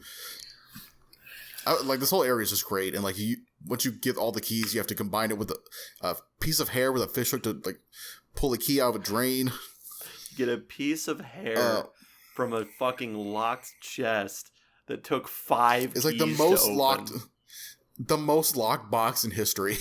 Whose hair is it, though? I love I feel that. like that's an important detail they didn't. You know why I love cover. that? Because it's a chest that requires 5 keys, and you only get a piece of hair. I love that. Bro, could be like Elvis Presley hair or something. Could be. Gotta keep that You shit got a tight. point. It's some of that e-girl hair. Fucking Belle Delphine hair. Oh god, Maria selling her gamer girl bathwater. I mean, I believe it. But just like Belle Delphine, she never actually sat in the water. It's just plain water. Oh my god. This is the kind of podcast I wanted to do. We just randomly talk about Belle Delphine. The thing that's fucked up about that is I remember reading that, like, because it was some dude on 4chan that bought that, right? And he, like, took it to, like, a lab to get it analyzed and figured out, like, no, this is just legit water. Christ. Like, it's none of her DNA in it at all. Like, Jesus Christ. Jesus. At least being I thorough. appreciate the level of debauchery. Yeah, I suppose. I mean, I wouldn't actually, like, she played her words right. She's just like, no, it's my bathwater for sure. I just hadn't used it yet. Yeah, exactly. That's all she had to say is like, I wasn't in it yet, so. Yeah, I never said I was. It's just my bathwater. I was gonna get in it. Just, Came from my bathtub. Oh my god. What's going now? Which Silent Hill character would you buy bathwater from? Jesus Christ. Oh, that's a good Pyramid one. Head. Absolutely Pyramid Head. Eddie. No. No, dude, it would be like all that sweat that he sweats out from the pizza. Like, if we're drinking this water, it's at least gonna be greasy. You know what? I can't fault your logic. I'm It's probably gonna have dog blood in it too, though, which is unfortunate. So you don't want to do any like the enemies or anything though, because they're like covered in blood. You don't know whose blood that is. Yeah, that's fine. And gross and visceral. Yeah, the viscera is You don't fine. have to Just the drink blood. the bathwater, do you? What, Erin? I said you don't have to drink the bathwater, do you? Like, you just have it. Well, what else are you gonna do with it? I don't know, man. I would put the Drew's quote, "The viscera is fine." I mean, if I had to Podcast have... episode 1. The viscera. I mean, Nick Ramen with if it. I had to have one, Pyramid Head bathwater though would be the best to just have on your shelf. Be like, what you got there? If you like that, that's cool. Don't worry about it. And then if you drink it, you get to say Just you always have a little bit of Pyramid Head inside of you. And then you die because there's so many infectious diseases in that. The real Pyramid Head was the friends we made along the way. Yeah, where's my glass of bleach at? Okay, so the hospital. What else really happens? That's where you find so you're looking for Laura, right? You get sent in looking for Laura. She's like, that's when you find out she had a letter from Mary. You don't find out the first time. I just thought about that because James is like, no, tell me. I think she says something about Mary the first time you meet her on the little stoop. I'm looking for Mary, and then she's like, I got a letter from her, like, and he's like, a liar. And then she gets all pissy. Yeah, I love you immediately, like, you little shit. And it's like, hey, man, just chill. Like, come on. Ask her what she means. Don't yell at her. But then she's like, no, James, it's in this room over here. And then she locks you in a room with some creepy ass second boss Which fight. is harder than the last boss fight because it's two of the same fucking enemy. What's 3? Oh, and it's in a smaller room. Yes, and it's got a beautiful name. Flesh Lip is that one's name. Love the names for all these monsters. Let me look that one up, like, because that one I never actually like looked up after the fact. Keep going. Yeah, so it's like a weird. It looks like cage, but I don't know for sure. But they dangle from the roof and they try to strangle you with the feet. Which I mean, it's sure some people are into, but James is not. So. Let's see. They're also called lustful lips in production documents indicating vaginal imagery. Ooh. They are smaller versions. I'm not going to spoil that yet. God, I hate it. They're representing Mary and James' mixed emotions toward her during her time of illness. Masahiro Ito stated that the lips are symbolic of Mary's, which would mouth cruel words towards James during her last days. That's what the so it's a freakish monster. Yeah, that's what the lying figure too. I guess the spitting acid is supposed to be symbolic of the similar thing. Yeah, and Pyramid Head's giant knife is supposed to be the heavy burden. Could you imagine if Kanye was here, all of his enemies are spitting fire at him? He was spitting hot fire at them. Shit, you're right.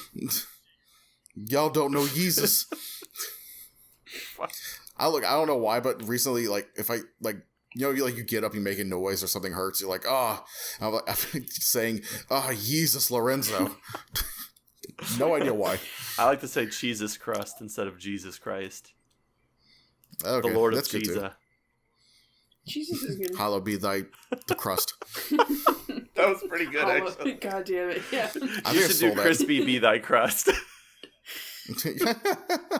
Oh my god. No, So you're in the hospital. The garlic.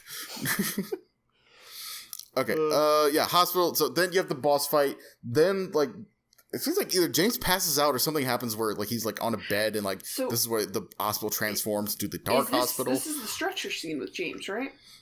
Yeah, but it seems like he just kind of, like, passes out. Like, I'm not sure what. Fell off a transition to roof. it. Give the guy a break. Listen, but I am. It's like 20 minutes ago. I'm a little confused with the symbolism of this scene. I can't talk. This is one of my questions, actually, because I was. Why is this? Because it's not just like he passed out, he woke up on a bed. He's, like, being wheeled down a hallway. Yeah. And I don't understand, like, what the symbolism of that is. Maybe trying to just show that he's lost control? Potentially. I don't know if it's... I don't know. Because I remember what you're talking about. I guess I just didn't think about it that much at the time, but I mean... Like, to me, at the very least, it very much feels like he's lost all control and can do nothing. And he just fell off of a fucking roof. Okay, well, that's the real answer. I'm looking for the symbolic answer. Gotcha. Because there's a reason. If it was just that he passed out, they would just have him, like, pass out and wake up and the world's changed. Like, what's, not a big deal. Happens a lot. But, like, I don't know. I'm curious to see... I'd be curious to look more into that scene to see what it means. Someone put that in the comments. Yeah, the many comments that we'll get. I'll put it in the comments. Do it. Make sure you donate to our Patreon as well. Yeah, the one that Like, doesn't comment, exist. subscribe. Smash that like button. Oh my god. Yeah, an hour and 2 hours in is when we put the, hey guys, go ahead and subscribe to the channel.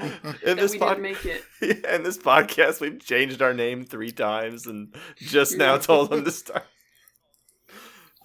This is going well. Going well. Yeah. For sure. No, you're right, though. That is a scene that's, like, it's hard to unpack. There's just a lot there. Yeah.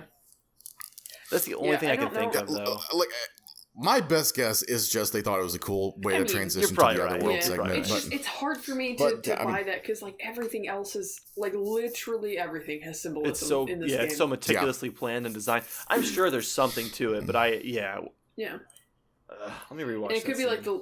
the loss of control, like with the fact that he is obviously not in a good state of mind, probably a little suicidal at the beginning. So maybe it is like that symbolism where it's like he just completely lost control. He's just like, I don't care. Like, I'm just gonna let it carry me wherever it wants. Like, just go, just keep going. I don't know. So I'm trying to pull up the scene. But yeah. I wonder if it could be like some kind of like, not allegory, but like put him in the same place as his wife was, where like she was being pushed around stretcher multiple times. No, that's a good way to look at it. Yeah, it could be that. Mm-hmm. Sorry, I mean to cut you off. What were you saying, No, Erin? No. I was just saying, yeah, it could be that. That's pretty much. But yeah, that is one that I was pondering. What on. scene would you call that? It's the gurney. I don't really know. The gurney scene or stretcher? Hospital transition scene. Yeah, maybe. Keep on telling the story. I'm gonna look this one up. Okay. All right, so after the boss fight, transition to the other world, new rooms and things appear and unlock. You reconnect with Maria, and you're like, "Oh, you're alive anyway." And she's like, "Anyway, what the fuck?" She's pissed I off actually about love that. Yeah. She's all freaked out. Yeah. Then you have to take her to a puzzle, which for some reason takes 2 people to open up a fridge. Yeah, well, I didn't really get that so one. one of the videos, I think it's the one Drew also watched, they were saying how it's basically to further humiliate or emasculate... Emasculate? Yes, James. Because he literally can't do anything by himself. There's nothing extraordinary about him. He's just kind of just there. He can't even open a fridge without the help of somebody else. And then she makes fun of him for it, too. So it's just further like, you're supposed to be doing this, big strong man. Like, what the fuck's wrong with you? Like, you're worthless. I could see that Kind of thing. Yeah, I could definitely see that for sure. Let's see. Open up that. Then you get on the elevator, and that's when the game show host shows up. Yes. Do a random as fuck giveaway. I'm not sure how I feel about that whole thing. It feels a little out of place. Yeah. Compared to everything else. It's like, it's an important, too, because that's how you get the answer to one of the puzzles later. Like the... Is it? Yeah, because it's there's a box that has the 3 colored buttons, and you have to mash up with your answers from the game show.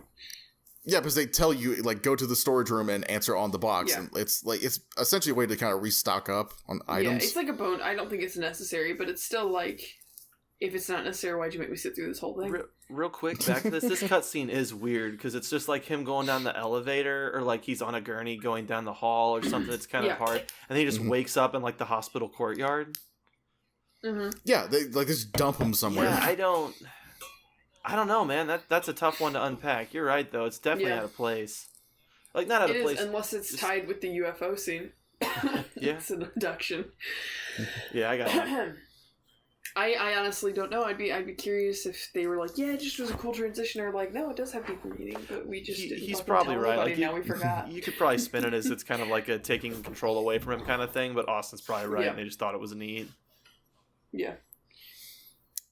Okay, so after Game Show Man, you head downstairs to Maria, and then yet again, with no introduction or anything, all of a sudden you hear like just like metal scraping against the floor, and Pyramid Head's back. I love Pyramid Head entrances with that scraping noise. Just fucking yes, it's so and good. And I remember my first playthrough.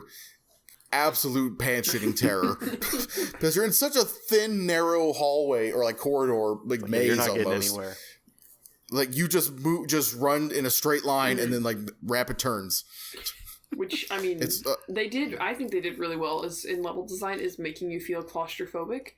Like, and then the forced camera angles. I get why some people don't like them, but I think at least from a viewing perspective, I really do like them. That was one like of my they're points I was directed very well. The camera seems a little wonky at times. Yeah. It does. There's a button to recenter it, and it seems you have to do that a lot. I was specifically going to actually ask you about that because I didn't get a chance to play it. So like whenever I would just be watching it, and suddenly like he'd be running one way, and the camera would just like completely turn around. It was just like James wasn't even on the screen for like a solid second because it was readjusting, and I'm like, that's a little jarring. Yeah. Mm-hmm. The camera's definitely odd. I mean, it's built with tank controls in mind, which you guys know what tank controls are. Grim Fandango. Erin? Yeah, I know. Okay, good. Yeah, no, sorry. Sure. I didn't speak loud enough. But like when you like the button to swing the camera around, it's not like a camera center button in like most games. You just push a button that's like instantly centered. It has to like swing around back to center, so it's a little weird. But I, for the most part, don't mind it. It's mostly in outdoor areas. It's a problem. I was gonna say, I feel like they wanted to direct every scene like in a movie sense, so that's why they would kind of force it. It's what it seemed like to me, because it's like, I know I just saw some clips from Silent Hill 1 as far as like camera angles, and I think that's maybe why, like the field of view in the remake, why they took it away, because they're like, oh, it's just a game where to capture the scene so you could see it, but they were directing it in the original make. They're like, we want you to see the scene a certain way. We don't want you to just be like behind the character all the time. We want you to like the tension. You're like, I don't know what's in front of me. Like you have to walk forward to see it. So I think they really wanted to. They had their vision of how they wanted people to enter a scene, so they forced it. They're like, this is what you're going to see. This is how you're going to see it. Like, you can change it after, but it's like, this is what we're suggesting almost. Like, we're directing you. Like, much like they would in a movie. For sure. That's one of the things I like about it. So I like it that way. This game doesn't even feel like a game. This game feels like a freaking experience. Yeah, I would definitely say so. It's exactly because of shit like that. So in the corridor chase, it ends with James getting to the elevator. Maria doesn't quite make it. Pyramid Head yeets that bitch with a sword. And this is like the first time, like, James is like super sad. The game takes a super somber tone after that. Yeah, and it's got a really nice song that just kind of carries over, which I feel like the music's been good, and placed very well, but this is the first time it's taken center stage. of a scene where you're just kind of like, there's nothing happening. James is just like, he made it and Maria didn't, and he's just like left with his thoughts, and that's it. Yeah, what I love about the soundtrack is like a lot of it is just kind of odd noises, like dun-dun-dun, dun-dun-dun, and like, or metal grinding, just randomly. You're like, yeah, that's pleasant. Great, thanks. I get we're talking about the sound design. It's so, just great. Like I said earlier, it's like it feels like they never fucked up on it. It feels like they hit it completely A+ every single time. Yeah, except for, you know, the very first song in the fucking remake where they're just like, it's fine. Well, listen, but the remake was nonstop misses, dog. Yeah, I know. But I mean, it really helps set the stage, like, let you understand that you were getting into a hot mess. Yeah. You're like, oh, cool. That opening song is so good, too. God damn it. The fucking music in this game. Or like even like the arc, like the demo reel that starts for like you actually start the game has incredible music. So let's see. Right after Maria. So from here, you're kind of dumped back into the main map of the game, and you're like meant to go back to the park, and you can explore some more stuff again. This is where you can go back to Neely's bar and get a new message next to there was a hole here. It's gone now. What is that? What's the actual message? I have it written down. Look at you. Yeah, it says, if you really want to see Mary, you should just die, but you might be going to a different place. Like, it says James in there somewhere too? Yeah, sorry. I think it says James at the end. Or maybe? Let's see. Remember that, though. It was spooky. Maybe it says if you really want to see Mary. Yeah, if you really want to see Mary, you should just die, but you might be into a different place than Mary, James. Okay. Who was writing this? And it's so... Dude. I don't know. Eddie. Pyramid Head. Yeah, what I also love about that is, like, there's nothing in the bar for you to do. You just go back there, and there's a new message there. There's no new items or anything. I love that. It's like you have no reason to go back. Yeah, it's just kind of like... It's like a big fuck you if it happens to. Is it at this point where you start to find a couple notes also addressed to James, just randomly? I didn't remember those ones as well, but I do know that you could find some, like, laying around that's like, James, like, you fucked. Yeah. And then, like, you have to go back to the park to dig up something, and, like, the note there is like, I am not a thief, I'm not a liar, and it's written by, like, a crazy person. Oh my gosh. Yeah, so then the big thing next is to go to the Historical Society, where you see that super awesome painting of Pyramid Head. Oh, that shit was so cool. I want to get, like, a display poster of that, but I can't find one. Can I say one thing that comes up right after that it's a stupid thing, but I fucking love it? So right after that scene, whenever you're in the hospital, there's all the paintings, there's the pyramid one. Or not the hospital, is it? Where is it? The Historical Society. The Historical Society, sorry. You go down a really long staircase. And so if you look away for a second, and like I don't know why I like this, if you look away for just a second, it looks like you're going up, it looks like you're going down. It's super disorienting. That whole segment is just like super disorienting, and all you're doing is walking forward. And I love that. The only indication you have whenever is when you get to the bottom, and it's like, okay, just based on the way the you're going, like obviously you were going down, but like, I love it. It's just it feels like it's just trying to like kind of get you like fucked up and lost. And I love it. Do you know the way they did that super long staircase? They just made a super long staircase. There's no trick to it. It's just a very goddamn long staircase. Mario 64, where they just like teleport you back. It's just if you zoom out of the map, it's like 9 minutes long. Yeah, the Boundary Break episode is like, I want us to look at the staircase, and it's just a goddamn long staircase. That's awesome. Got to keep you in the game. They're like, yeah, there's no chance anything's going to glitch out. That just makes it so much better. I love that. Oh. Yeah, there's no fucking coward Mario shit here. Yeah, I don't know why, but if there's a highlight of this game for me, I think it's the Historical Society, just because of how nonsensical it is. Mm-hmm. It feels... Yeah, and also, the speedrunners really use that area to do the backwards long jump, and then you really get through the game faster. I think the reason I liked it so much, especially, like, just that part aside, but, like, remember how I said earlier, like, my expectations going into this were that this game is this big, convoluted mess of stupid shit? It felt like that was the moment the game was going to be that. And it was to some extent, but I feel like it completely subverted my expectations. And I was like, no, you fucking got me. What else you got? This is awesome. Like, I love that. That whole segment is great. Yeah, I feel like they never threw things at you that like weren't not just to make things harder. Like I feel like they never like wanted you to die. They just wanted you to kind of experience everything. So nothing was ever supposed to be too like overwhelmingly hard. Difficult. Or Yeah. Playing through it and watching the few videos I did, it really seems like, and this is getting into the whole like difficulty in video games debate, but like that game feels like it was meant to be played on normal. Like it feels like that was the intended difficulty, right? Mm-hmm. Mm. Yeah, I feel like the action difficulty is what I kind of like. There's a riddle difficulty for some reason, like which I thought is like super neat, and they fucked up later in other games. But yeah, like just watching it, the guy I was watching was playing on normal, and like just from what I saw and from what I like heard from people talking, it seems like that was the way like that they tailor-made everything to be. So that was just my take. Maybe hard is the definitive way to play that one, but it seemed like normal was the way to go. And I know one of the questions, I don't remember if we talked about it already, but as far as ammo distribution and the fact that there's so much, if that takes away from that was one of my questions. The fear of it. Right, so I think the thought of you being able to run out of ammo is the frightening thing there. Like, I don't think it's intended for you to just not be able to progress. Like, they're not like, they're not limiting you to be like, oh, we're gonna make it harder, like save your bullets. I think it's just that constant thought of it's like I could run out. I need to be careful. Mm-hmm. Like it's just that more so the paranoia rather than the actual they want you to run out. That's a good way to look at it. I think that's what more so they wanted, because even at the end, like the very very end, like you can win with no bullets, and I don't know.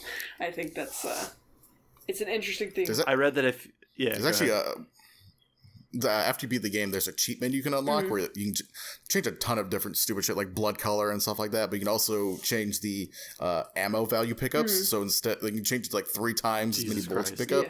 So instead of picking 15 bullets, you pick up 45. Yeah. Which I mean, it's great. Yeah, is nice. I want to say that last boss I read somewhere, I saw somewhere that like if you do run out of ammo, the boss is just eventually dies on its own.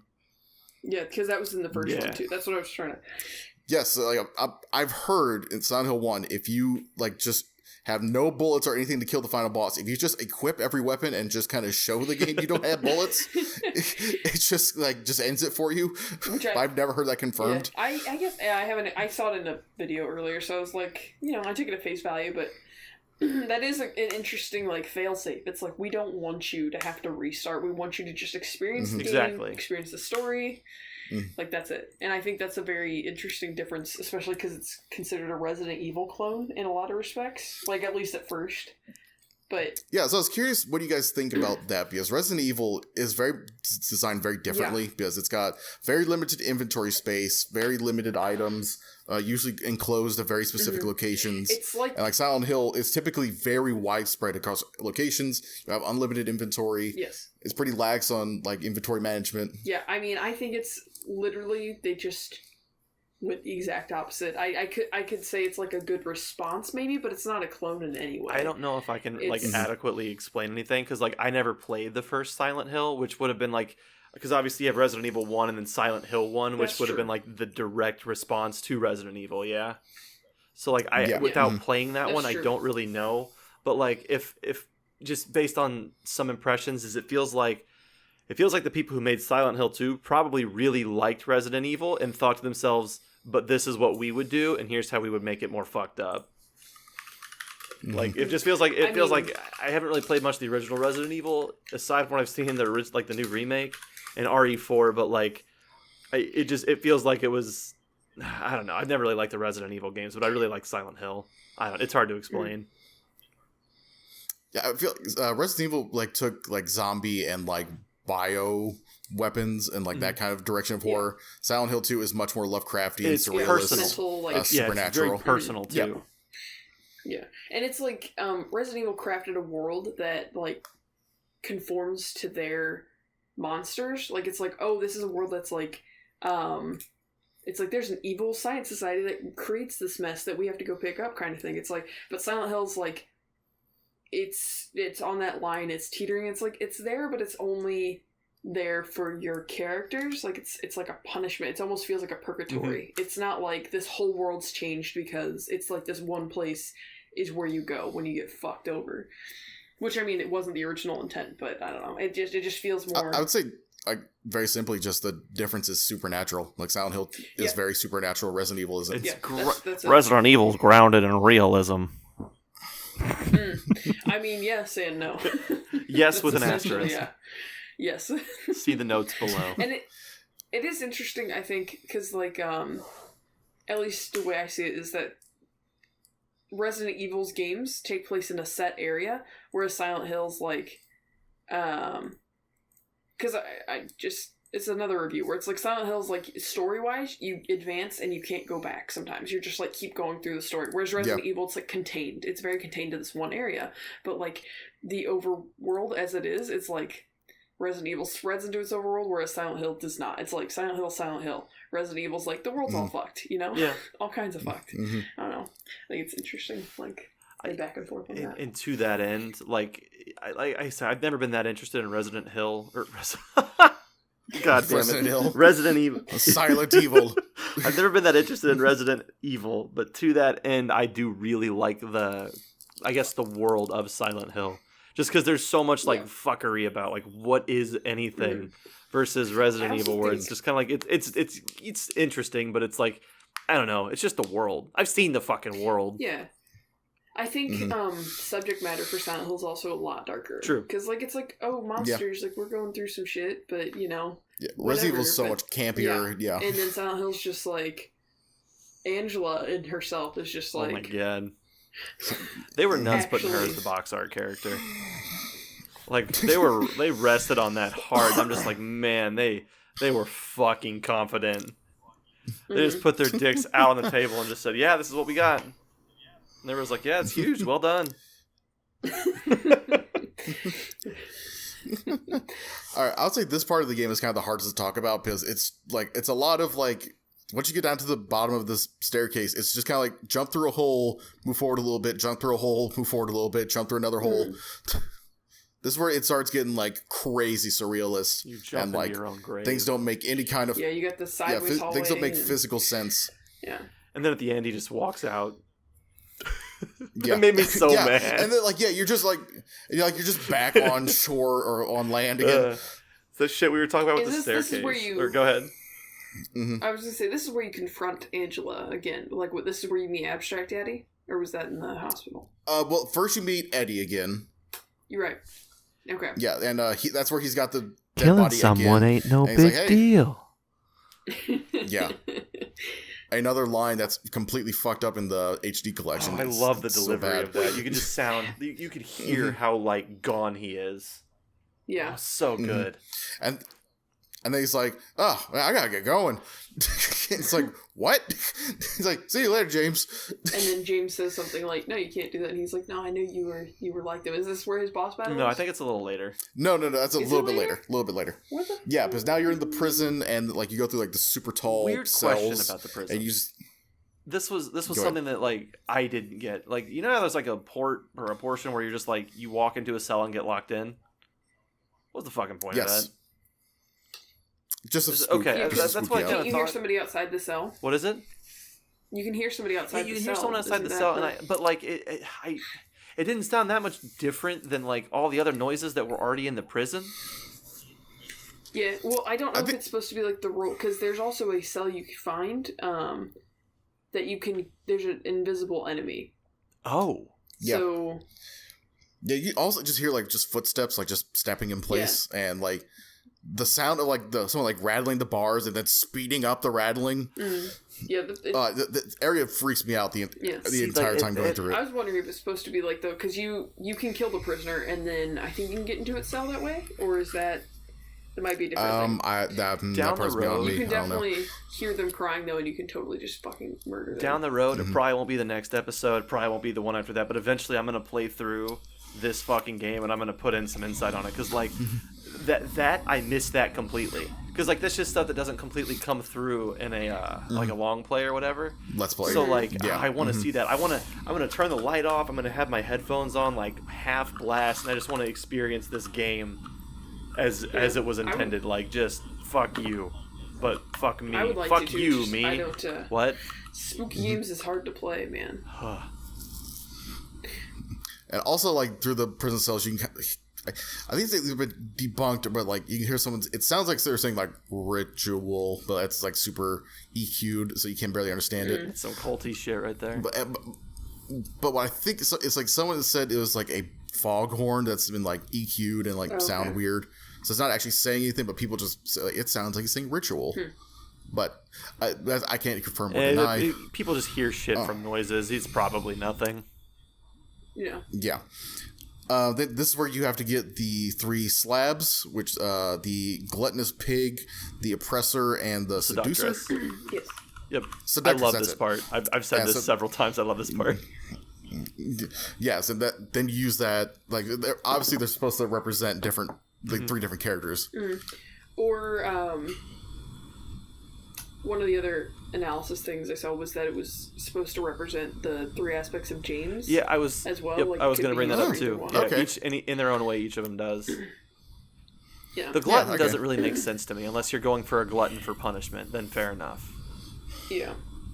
Pyramid Head and whatnot. See, I thought of it as the oppressors, James, gluttonous pig, Eddie, obviously, and then seducer would be Maria, maybe. But Maria's not really there. That's the part that didn't. Yeah, but then it would leave out Angela, so I guess that kind of falls apart. Yeah, so that's why somebody was like, "Oh, well, it doesn't quite make sense." Well, think about it this way, Angela, right? so. Sorry, this just clicked to me. I didn't mean to cut you off. James is the one collecting them, right? So he is the one holding all the cards. So like, I feel like it makes sense in that way for it to like all be applicable to him. You know what I mean? Like, so he is all 3 of those. Like, each of those people are their own thing, but like he is all 3 of those. He is the oppressor because of how we know how the game ends. To some extent, like, I guess he's not like the seductress, but he's very clearly has a seductress after him. And then like, what was the other one? I guess it could just be different aspects of his life. Yeah, gluttonous pig. I think that's what they were going for. And then it just randomly screams in your face. Yeah. So yeah, then throughout the prison you get the horseshoe, the wax doll, and the lighter, which you somehow use to make a makeshift latch for that. Could have just the put hatch. his hands in there. Really didn't need to do that. I do really feel like it was not that hard to lift that up. He can't even open a fridge though. Good point. Like, you got a point. Oh yeah, if Maria was there. Yeah, but well, I mean, kinda. I guess she. Like, he could have probably just put the fucking horseshoe in without the wax and like cocked it slightly to where it was pressed up against the edges and pulled it up from like just friction holding it. Yeah. Let's see. I'm watching my own long play to kind of just remember how shit happens because I'm not. Because this section is kind of the most confusing to talk about because it's so it's all over the surrealist place. Yeah. I'll say this section has like kind of the most puzzles too. Like this is like you have like the one we just talked about. Then you jump down the hole and go through a couple more holes. Then the elevator. Then you have to move that box with the faces around to like reorientate the room in front of you. That's one that I need to go back and see because that scene on the long play, the dude just fucking blew right through and it didn't even let it sit for a second. Yeah. Yeah, so the way it works is like you turn the head around and like the room in front of it like shifts in different ways and you have to line it up to get through it. I think this is also where you go to like you can go below and get into like what is oh wait, no, that's later. A little bit later, I'll just talk about it later. Yep. After that you meet Maria again and this is where she's in the jail cell. And I really love the framing of it because it kind of looks like you can look at it both ways. Like James is also imprisoned. Oh shit, that's cool. Yeah, you're totally right. Yeah. This is also where Maria is like doing the most mind fuckery, where she's like, "Yeah, I'm Mary if you want me to be." Yeah. And just shit like that. And, like it's definitely like one of the highlights of Maria as a also the voice character. Here is fantastic as well. I think this one and the Angela in the mirror cutscene are the 2 strongest, but they're just animated so well. We're always so forgetful. Especially for PS2. And then she kind of gives them like the voice actress does a fantastic job like going back and forth between them. She does. It's really distinct too, like you know whenever she's trying to be one over the other or vice versa. Yeah. And I'm assuming Yep. the remake not that way. Oh yeah, the new voice actress. No, it's so bad. It's like they really don't know what. I feel like all the people in the HD collection were like, we're the biggest fans of Silent Hill ever, but they also have no idea why That's it's cool. That's how I feel about... We've had the same discussion recently with fucking 343 in Halo. Yeah, exactly. And Batman vs Superman. Being a fan of something does not mean you know how to write for that something. Yeah. Mm-hmm. Yeah, like, I mean, you can tell from the first scene with that initial camera shot, they're just like, they don't know what they're doing. So, after a bunch of puzzles, this is kind of the area where you can like find what I call like Pyramid Head's room, where you pick up his giant knife and use it as a weapon. That is so great. So sick. I love that. I feel it's almost out of place though, because it's like, why can't I pick this up? Because Pyramid Head is James. I feel like that as a whole, like the fact that he can even like just that it's there for him is just symbolic that like Pyramid Head is like a part of him or is him. I almost feel like it should be like a New Game Plus weapon. I do agree. I agree with that completely. But like, as far as like just going off the like, maybe we're digging here, but like if everything's as symbolic as it's supposed to be, I feel like it's not that out of place. Yeah, it's fair. Like I'm not it's a nitpick for sure, but as in the HD collection, if you picked it up, it caused a huge glitch. I don't remember what it was, but it like people found out it's because you have that in your inventory. If you don't pick it up, you don't see the glitch. Jesus Christ! What a good fucking game. Shortly after that, this is when you meet Angela and the first abstract daddy in the craziest fucking room I think in the game. It's like flesh covered walls and like pulsating circles in the wall. Just tell me something so fucking grotesque, and I don't even want to talk about it. Yeah, with the metal there's objects a note like it's really good too. What? Sorry, what? Metal objects in the pulsating, like the reason they're pulsating, there's metal objects going in and out of them. No, like you know exactly what they're trying to imply. And the other worst part is that it feels like somehow those fucking holes in the wall feel forceful. Like it's so bad. Mm-hmm. Yeah. The whole room is just you don't know exactly what it is. You just know you don't feel good looking at it. It's done so well. And the abstract daddy, I love its name. However, I don't understand why James can see. Yes.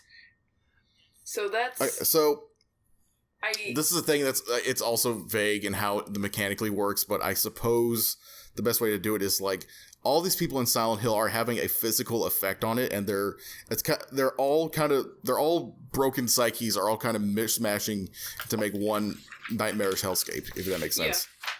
Yeah, makes sense. It does. It's the fact that like it doesn't like nobody else can see James's creatures. James, like I mean, do we know that for sure? Well, we know that. Go ahead. Laura doesn't see anything. Well, Laura is doesn't innocent, see anything, so but Eddie didn't see Pyramid Head. Yeah, Eddie did not, because he was like, "Did you see the monster with the fucking whatever?" He asked if he's with him. Fair enough. The other thing, though, is you don't see. To you, the world isn't always on fire. And Angela, towards the end of her thing, she specifically says, it's always like this for me. She could just be being dramatic, but like you only, I thought like whenever you walk through that door into that fucked up room, that it was like you walking in to like a very personal moment in Angela's world, and you see her version of Silent Hill. Like it's that intense. Mm-hmm. Which is why I don't into that, because that's how I feel, like that's how I interpreted it, which is why I don't like that you can see the weird daddy thing, because like it feels so personal to her. She calls it daddy, she breaks down, and then it's like it appears as a later enemy in like the final zone, and I'm like, I fucking hate that. And I get your point though, Austin. And that's what. So because you do see them later too, like they're just smaller versions of it, which I don't know if it's supposed to maybe double, because, like, I think one of the analysis things I saw was that, Mary is kind of like James's own demon, like a bed demon, because that's how she was seen at the end. So it makes sense that he would see something similar, if not the same thing. Which I guess I understand, but it means so much, like, it's so different for both of them, what it means. So I don't understand if that's necessarily what they intended it, or if it's just like, oh, here's some Angela leftovers you get to deal with. Or if it's actually supposed to be like, that represents Mary in the end. I'll give you that, but I would like to say, and this was my interpretation, I legit, like, you know the weird lips enemies? Yeah. Yeah, I legit thought that those were just like floating beds. So in my head, there's two enemies that are just people on beds, and it bugs me. I just don't think it fits as well. It feels too samey. No, I mean, they're really creepily designed. The fact that there's the two figures on it, it's gross. Oh, absolutely. I just... Yeah, it's a horrible mishmash of just parts. I guess it felt like that the daddy thing was like her version of the weird lips thing to me, so it felt like more of a one-off thing you should see rather than something that James sees because it applies to him. Right, and that's like I don't understand why they're in the game later. Yeah, exactly. After this, if at all, like that he sees them at all. But I mean, that's just like the nurses being in literally any other game, true. Or Pyramid Head crossing over. Well, the nurses in 1 and 3 are actually very different. Or in 2 and 3, you mean? No, there are nurses in 1. You mean 1. Okay, I see it. You know what, too? Like there's an enemy in 1 called the Nurse, and it's very different than 1 and 3. It's very similar, but it is somewhat different. Because you can actually see its face. Maybe we can look at it like this. Maybe there are specific enemies in Silent Hill that are specific to the person, and maybe there are enemies that everybody could see, like the nurses. Is that fair? Or do you think it's all unique to the person? It's just weird because it so ties in with James. It's like they have a whole bank of they're like, oh yeah, if they're dealing with this, just throw one of these at them. Maybe. I don't know. I don't know. Look, the way I kind of look at it is like the town is so supernatural and it's hard to put like any kind of mechanical, like sensical force to it. You argue it either way all day long. I guess when it comes down to it, I just don't like that the daddy becomes a reoccurring enemy for James. Even the given name for it just feels so out of place. I don't know. Yeah, I guess like I said, the only way I can explain it is that like Silent Hill is making physical monsters based off these people's like psyche issues and all that, and it just happens to be that James can also see like they're in the physical world, so and like I don't know, it's hard to talk about. It's so abstract. Weird and you're right. Like I can totally buy that. And if they came out tomorrow on Twitter and they're like, oh yeah, no, that's totally it, I'd be totally fine with it. But like just based on everything that had led up to that point, it just feels kind of weird is all. Yeah. I understand that. I totally get it. So moving on from that, you have the boss fight, and then Angela's like, hey, you're just here to rape me too, and you're like, no, I swear. Never thought about sex in his life, James. No, never. But like the notes like immediately before that says like has a bunch of names that are like either like whited out or like letters missing, but like if you like piece it together, Angela's full name is Angela Orozco, and there's a note that says Thomas Orozco was murdered, known for having a criminal record with the police for violence. Probable cause of death was multiple stab wounds. And they're like, like the first time you play through the game, you don't really get it because you don't know Angela's last name is Orozco, most likely. Yeah, and it's like it's later. A very subtle thing you see it on the gravestone later. Yeah, and like even if you don't know the specific details that her dad's name is Thomas and he was stabbed to death, you know shit went down for sure, even without that, which I really like. I feel like just walking into that room and her screaming like "Daddy, no!" and then the visuals of the room itself paint you exactly. Yeah, that your totally brain gives what you fill in the gaps, and so did her dad. Yep. Cam and I was getting ready to say that, and I was like, should I? I don't think I should. There's nothing off limits here. Maybe a soundboard like a rib shot. Got you. Okay. Guess I never miss, huh? Erin, you gonna say something? I kind of forgot what I was going to say though. So go on, if I think about it, I'll come back to it. Okay. After that, there's another puzzle with like the hangman kind of thing. After that, you can finally get back to Maria on the other side of the bars. She is just dead again for some reason. You don't really have like a clear reason why, but she's like beaten and bruised and blood everywhere. So it's like, shit, not again. Yeah. And the fact that she dies in the bed is symbolic. Very much. Yes. And he actually calls her Mary. Yeah. It's like, man, James, you all kind of fucked up today. Give the guy a break. He's had a bad day. He fell off a roof like 10 minutes ago. He jumped into his own fucking grave. Like, come on.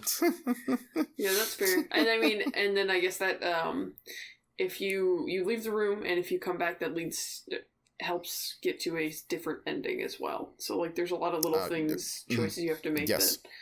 That those rascally endings. Very end. I remember what I was going to say about Angela. Yes. So or I guess about Silent Hill in general. So is it just the biblical sins that force you into Silent Hill? Because Angela does not seem very deserving of reliving her hell, based on what she's been through. But the fact that she murdered is the reason why she's in Silent Hill.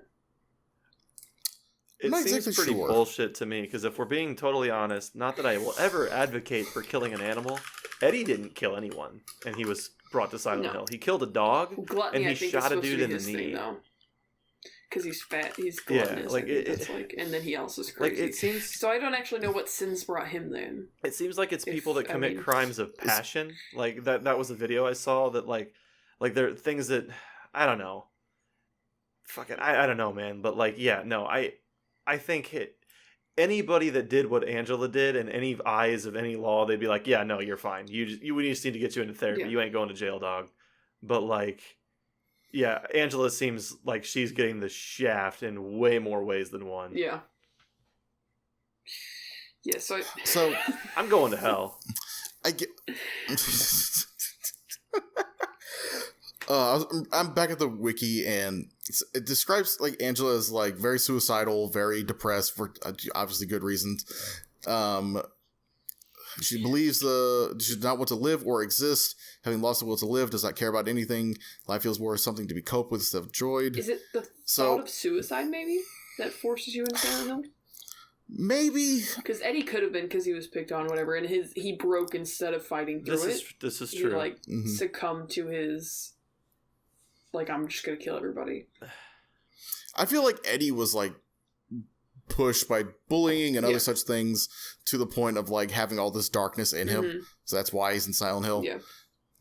He totally could have killed the guy he shot, but just ended up hitting him in the leg. Yeah. I don't know how it works. It is somewhat vague because I guess it's just Angela is just fucked up in the head and doesn't care about anything. She wants to find her mom because it seems like Angela wants to kill her mother for abandoning her with her brother and father. Mm-hmm. Is it implied that she killed her brother too, or I thought it was. One of the videos I saw, they said that she killed her dad and brother. But it's one of those things I may have missed because they might not have read that bit of dialogue, or I might have missed it. Yeah.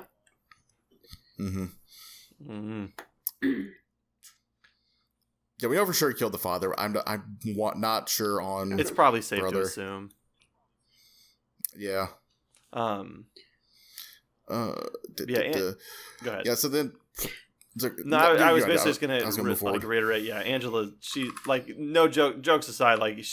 I do not feel like she needs to be there. She needs to be snuggled up in bed with a fucking hot cocoa, talking to a therapist nonstop for the next 3 or 4 years is what she needs.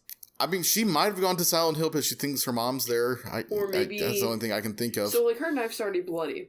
Whenever is it? Yeah. At least I remember correctly. I think it's bloody. At least in the cutscene. And if it's not, then this whole discussion means nothing. But so that could either be symbolic of her killing, or maybe the fact it does have blood on it. Yeah, you're right. Or the fact that she has already tried to kill herself, right? And so if that's the case, that would explain why she's looking for her, because she said her brother and dad should be here.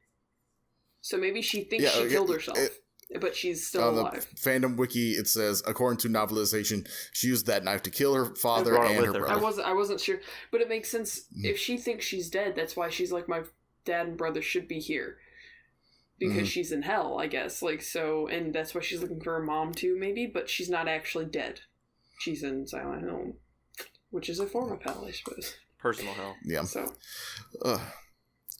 So going forward is one of my favorite surrealist moments is where you just find a graveyard underground indoors. Yeah. There's grass and everything. And it's got three tombstones with Eddie, Angela, and James. James jumps down his own gravesite, which then leads into the boss fight with Eddie, in this weird meat packing area, or a meat hanging area. How do you feel about that boss fight since you played through it? I'll say the bosses and the combat is very clunky and it's not very fun, but it's serviceable. I mean, you kind of just like stop, shoot, run away for a second, stop, shoot. I heard, I don't know if it's true, is the Great Knife, can you kill him in one shot with that? I don't know, actually. So I never tried. I didn't like the Eddie fight. I like the, it's very basic. It feels just there to be a fight. I don't like that you shoot him so many times. He's a human. Like, you should literally kill him. That's my problem. There's a part of me that wishes that fight would have just been whoever fires first wins. Like, I realized that would have been out of place for Silent Hill, but, like, I just... Let's see. I'm on the wiki again, some of it. Yeah. One of the most notable exceptions have been fighting Eddie in the first room of the boss fight, as just one hit with a knife will immediately send him fleeing into the second. Okay. Using the knife here is highly beneficial. Let's see. Well, this is like there's 2 phases to it, so you can start the second one immediately. So, I mean. So, yes, kind of. Yeah. I see. Yeah, but I feel like that boss fight would have more of an impact if you kind of like chase Eddie around or like kind of like hide and seek with him, I guess, and then just one bullet would do it. You just have to dodge his, because he's got a revolver, right? You just dodge his like 8 shots, whatever the fuck that one's got, and then you just have to fucking point blank him or don't shoot him, like, even, because that seems to have a fairly big impact on James. So if you just don't kill him, maybe that would be an option if he's only got a few bullets, rather than him just being able to endlessly shoot at you. I think that might have been better. You have to kill Eddie. I know, but I know. Eddie's too far gone. Kill the dog, bro. Well, he killed the dog, but by that point in the story, it's like alluded that he's killed like at least 3 or 4 people. Yeah. Oof. Which means he should only have 5 shots left in the gun. Good point. At most. I like Eddie. Like, just as a character in general, I like him. He's a shitbag, though. Yeah, he's. I do like after you kill Eddie, it really affects James. Like, I killed a human. Yeah. And like, James. Round 2, huh? Yeah, but then, like, so then he's like, "Did you really die 3 years ago, Mary?" And like, I've always kind of been confused on this point where, people say like he has kind of like selective amnesia and like he doesn't remember what he's done.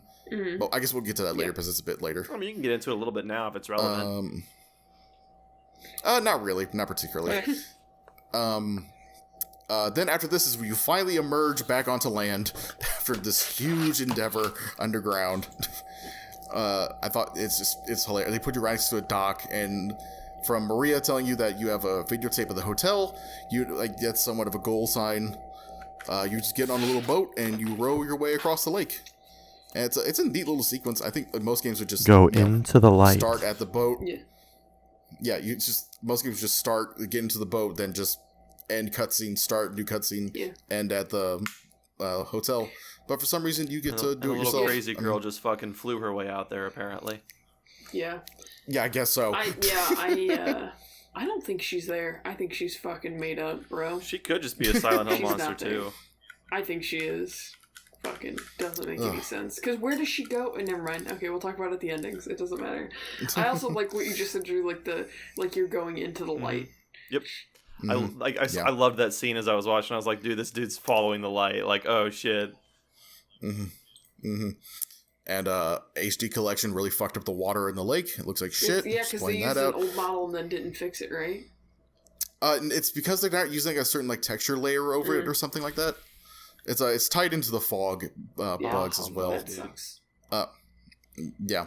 So you get into the hotel, meeting up with Laura again. She's fucking around a piano. That's because abstract daddies start becoming a common enemy. You get the note from Laura from Mary. It's kind of cute how like Mary wanted to adopt Laura.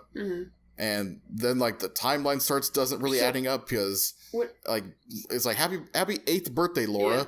And it's like, wait a minute, how old are you? And Laura's like, I just turned 8. And he's like, Mary died 3 years ago. How does that work? So when I first watched it, I thought that meant that I thought Laura was also dead. I was like, oh, well, maybe because she's in a hospital for some reason, right? Like, orphans don't typically just stay in hospitals as far as I'm aware.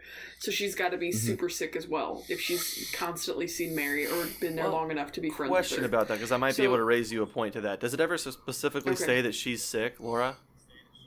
No, it just says that she's in a hospital. Could it be that her parents died?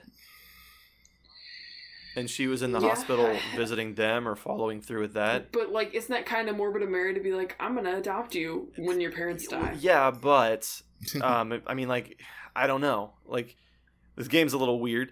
It was just my thought because, like, the kid's 8. She might not completely understand the whole situation. Yeah. But I don't know. Just my thought. Yeah, I don't know. That's what I thought. I thought Laura was also dead, then died around the same time because it's like, oh, you're about 8, and so that's what my takeaway was. I know that's not. I think it's supposed to be symbolic. I think your takeaway actually makes the most sense. I was just trying to offer another one. Yeah, I mean, I don't want to spoil too much, but I think the actual takeaway, like what they're trying to say, is that James views Mary as having died 3 years ago. Like, that's whenever she got the diagnosis. That's when she died. That's when Mary died. I don't think that's when she got the diagnosis. That's because they said you have like 3 years to live. That's what I took. That's the only other takeaway I got is that like, oh well, she died. That was. Go ahead.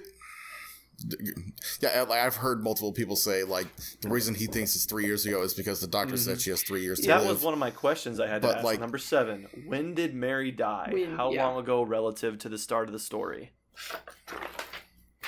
I've never looked into it, and I've always just kind of assumed like a vague number of days before. Days, though.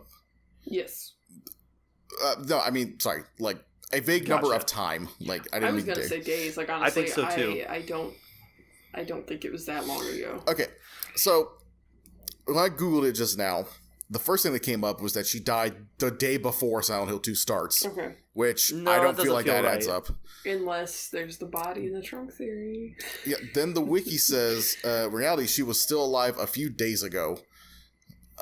So I honestly don't know. Like, I don't know if he, like, killed her then a week later did it. And, like, she already had the, like, here, look, you can have cancer and then get the diagnosis that you're only going to live for 3 more years. She could have been fighting it for years by that point. We don't know the extent of how long she... But the doctor also said 6 months to 3 years. Basically. And this is true. But at the same time, she already had the disease. James had been dealing with it for God knows how long at this point. He was already... Like, you heard him talking to the doctor. He was already beaten down. By this point, she's probably already started, like, screaming at him and all the other stuff. Like...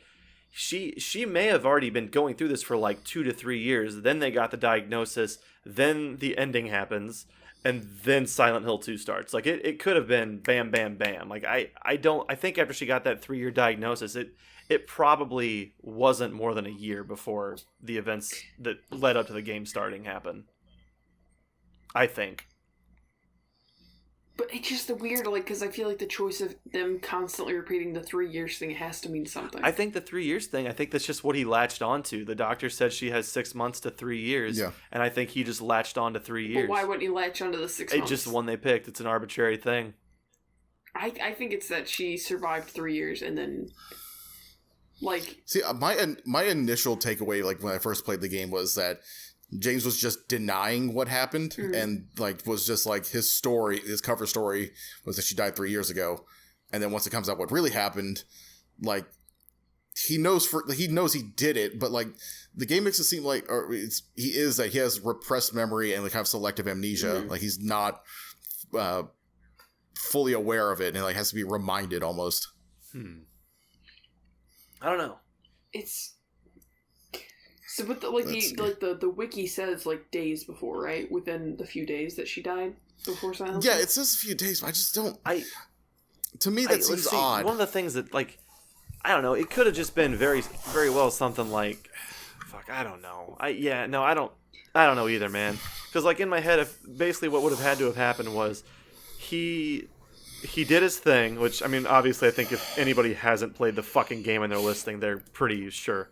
Yeah, I think at this point in the hotel, you find a videotape, you watch it. It's Mary talking about how much she likes Silent Hill. It ends with a video of James smothering her with a pillow. So we find out James killed his wife. So for the way that the wiki and like even what kind of makes sense to me to happen was like he killed her and then just drove to Silent Hill because he killed her in their house. They were at their house. But so.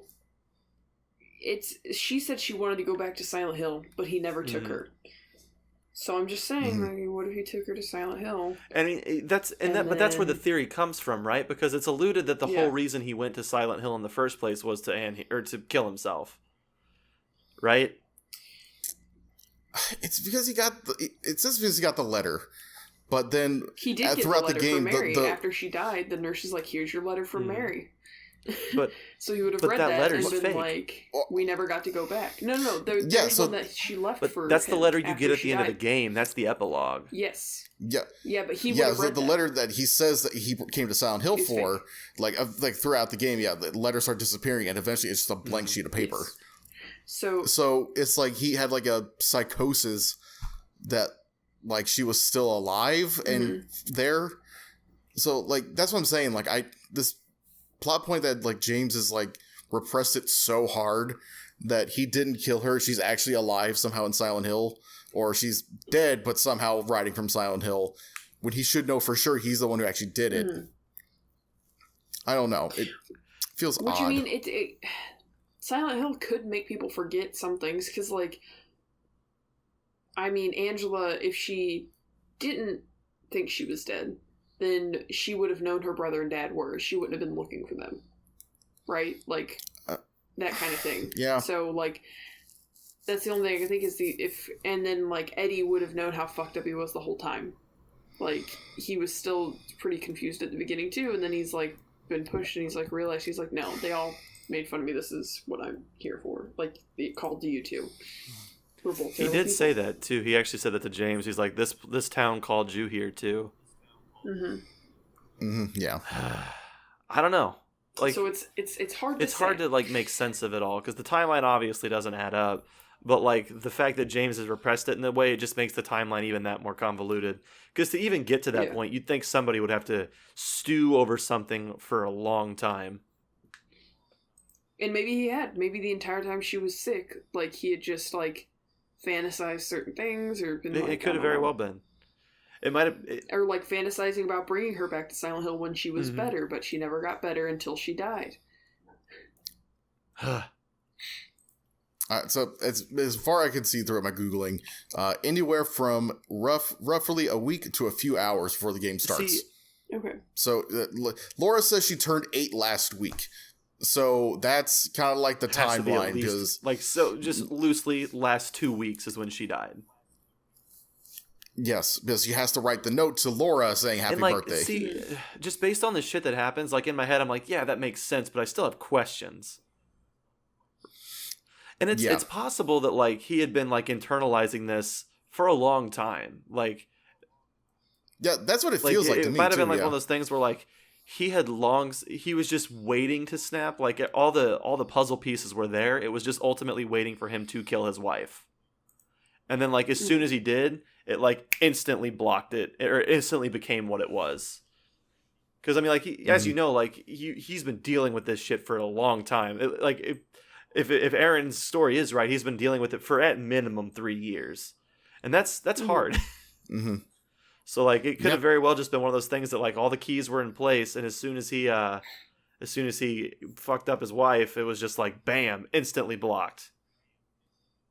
So.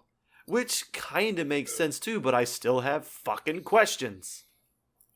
Yeah, it's... I guess in his head, he gets like so fucked from the whole situation that like in his head, like he wasn't the cause of death. It's the disease's fault, but he just sped up the process essentially. He killed her body, and not like her as a person. Yeah, like she was going to die regardless. So... Like I think that's why he's like, Mary died 3 years ago, because like she turned into, in her own words, oh yeah, that's a good way to look at it. Aaron, you get a... I said that. Yeah, but you didn't phrase it as good. Your timing was better that time. Yeah. That makes so much sense. Like she, the person, died years ago, and the disease took over. Is that what you're saying? We're giving you a pat on the back. You didn't explain it well earlier. Oh my god. Okay. All right. Motherfucker, neither of us got it. It just clicked. You had to get the timing right. Yeah. No, we're probably talking over you. We need someone to come in and mansplain. Yeah, thank you for mansplaining that too. No, that makes a lot of sense. No, you're right. You're right. When you put it that way, yeah, no. That's what I was saying. Yeah, so when she died, like Mary died, and then became, in her words, this monster. And so he put the monster down, basically. I like that. Yeah. That's what 3 years ago. She died 3 years ago. But she physically died, 2 days ago. Actually, that makes so much fucking sense. Yeah, that makes a lot more sense. Bruh, if anybody listens to this, help. You get inspiration for that. You get inspiration for that. Oh my god. No one here knows what that means. So in D&D, no. If someone does something particularly cool, or if the DM is just in a good mood, you can be like, you know what, bud? You get inspiration. And so basically it can be, usually it's just like you get to re-roll a fuck up, like, oh shit, I rolled a 1. I used my inspiration to re-roll that. It's basically just a DM free get out of jail free card. Barry should have done that for you, Okay. huh? Say what? I said Barry should have done that. Barry can go fuck himself. Fuck Barry. Anyway. Say I was gonna say Drew's the coolest guy in this podcast. God damn, I am. I play D&D every week with friends. So anyway, so Mary's dead. Yeah. So it's you watch it through a videotape. What do you guys think of the tape and that kind of reveal? I like it. I just feel like it should be a little I got it, but I feel like if there's only a couple clips in that are actually you can actually see what's happening. My thoughts exactly. So. Yeah, you watched the Super Best Friends play, so they played the original. Yeah. The HD collection, they changed it so that they have a TV overlay the screen, and it slowly zooms into the screen of the TV, so it cuts out 90% of the image, and you only see the center of it. Why? So if you didn't know what the fucking big thing is, and you watch just that tiny image of that video, that's fucking idea what's happening. Question. Yeah. I had heard or read or saw that in that scene, there was actually supposed to be sounds of James killing her, her gagging and gasping for air, but they didn't it was too visceral. So apparently that's why that whole scene is so quiet with that weird ringing. It's because they were just that's a bit much, and I don't know how true that is, but I'd love to get that fact checked because that makes sense. Spooky. I mean, it sounds because even the Eddie scene, I guess they toned down because he was supposed to be vomiting profusely everywhere, and then they're like, it's a little much. No, but the reveal could have been a little more in your face, but I do like how they did it. I'm not gonna that's a nitpick. Just they needed to just take away a little fuzz on a couple because the very first. When you see him grab the pillow, you can see that, but the rest of it, if you blinked, you're fucked. You're fucked. You're just oh, he killed her? I didn't see how he killed her, though, so now I gotta look up a video on how he killed her. I don't fucking know. Well, did that surprise you at all? Was it, very shocking? No. See, that's where I was saying before we started recording, I feel like I knew that, but I don't know if it's just because, if I've seen clips of it before, or if I've just heard somebody say it before, or just if it was a natural progression. Old twist? Is this somewhat an old twist at this point? Spoilers for Final Fantasy VII: Sephiroth kills Aerith. Whoa! What if people are only starting? Okay, now we got to put a fucking Final Fantasy VII it's the same thing with that. There are certain spoilers now that you're not going to get away from, and I feel with this just as well known as Silent Hill 2 and how revered it is, you're gonna hear that somewhere. Especially if you're legit interested in playing the game, I feel that you're just gonna come up with that somewhere. I honestly didn't know about it until I beat the game, or got through it. What did you think was going on? I thought it was just weird, and then once the scene happens, oh shit, James! It really turned my entire perspective of him around. Yeah. It's a great twist. And then I think. I think they're they do explain it later. I think there's a part of him that was doing it to essentially save his wife, but at the same time he didn't want to. It depends on what ending you get. Kind of really, it depends on how it gets we'll played out. Finish up here because I want to talk about the ending. So let's knock out the. I do too. Yeah. Yeah. Okay. Yeah. So the rest of it, you talk to Laura. She's pissed off, and it's kind of bold of James to be yeah, I killed her, and Laura's give her back. I'm well, she's sad. She's right. You didn't love her like that, and it's well, depending. Yeah. Then you go through the hotel. This is where you could get the dog ending, but we'll talk about that later. Mm-hmm. Then you have the boss fight with the 2 pyramid heads where they kill Maria. Yeah. again. And this is where James has a big declarative of, I don't need you anymore. I wanted you to punish me, but now it's time to end this, which is a great moment. Yeah. And I remember the first time I saw two Pyramid Heads, I'm like, motherfucker. And then they kill themselves. Yeah. Okay, well, I do like that, because it didn't change the mechanics from the first fight either. It's just like, there's two now, what are you going to do? And it's like, well, I fought them before, I know how to handle this. I love that fight. Yeah, you don't beat them physically, you beat them mentally. Like, James proves to them he doesn't need them anymore, so they just kill themselves. Which is lovely. Yeah, but it's another one of those fights where you don't have to fire a single bullet. It's a time-based thing pretty much. But you can speed it up by doing damage to them, but you can also just run around the environment until they kill themselves. And then... It is really... and then just the way it looks is really good, too. Yeah, and then you go to the final boss, which 2 out of 3 times is Maria, pretending to be Mary. The other time it is Mary. Actually Mary, a reincarnation of her. Well, technically, isn't the Rebirth one is also Maria, yes? Yes, you're right. Sorry. I mean, but was that added later? Was it originally just 3 and then they added more to the great? No, was it always Rebirth and Dog ending were original. I believe they added on the UFO ending for the Xbox release. Okay. I'm gonna double check that. Boss, though, is not great. Maybe it's just me, but like the Maria thing at the end, or the Maria thing at the end, where like. The one last time she was like, I can be whoever you want me to be. Like, I don't know. They just killed her in the room immediately before it. We had that like super long dialogue of Mary yelling at James, and then if you stay long enough, she's like, don't go. And it's like, I just don't think we needed any more of that, personally. Yeah, I think it would have been a nice touch, because you know how like you have to kill her on the bed at the very end. Yeah. Like, I would have, if you had to smother her. That's the only way we could kill her. Hold X to smother. The playthrough I watched, she switched to the big fucking butcher's knife and just nuked her. I mean, Yep, that's what the best ones did. It's the proper way. It's how it should be done. So, guys, So, hang on. What ending do you feel makes the most sense in the overall context of the game? We should talk about the different endings first, I think, because we're going to have a discussion and people need context. Okay. So, I think the, quote, good ending is the leave ending, right? Yeah. Okay, so that's whenever you get to the top, it's Maria, dressed as Mary. She basically begs James to stay, but he wants to move on. Basically, the entire game, you would have had to keep James at full health as much as you could. Ignore the advances. The knife, like the diary, anything that makes James think of like darkness, suicide, and self-harm and stuff.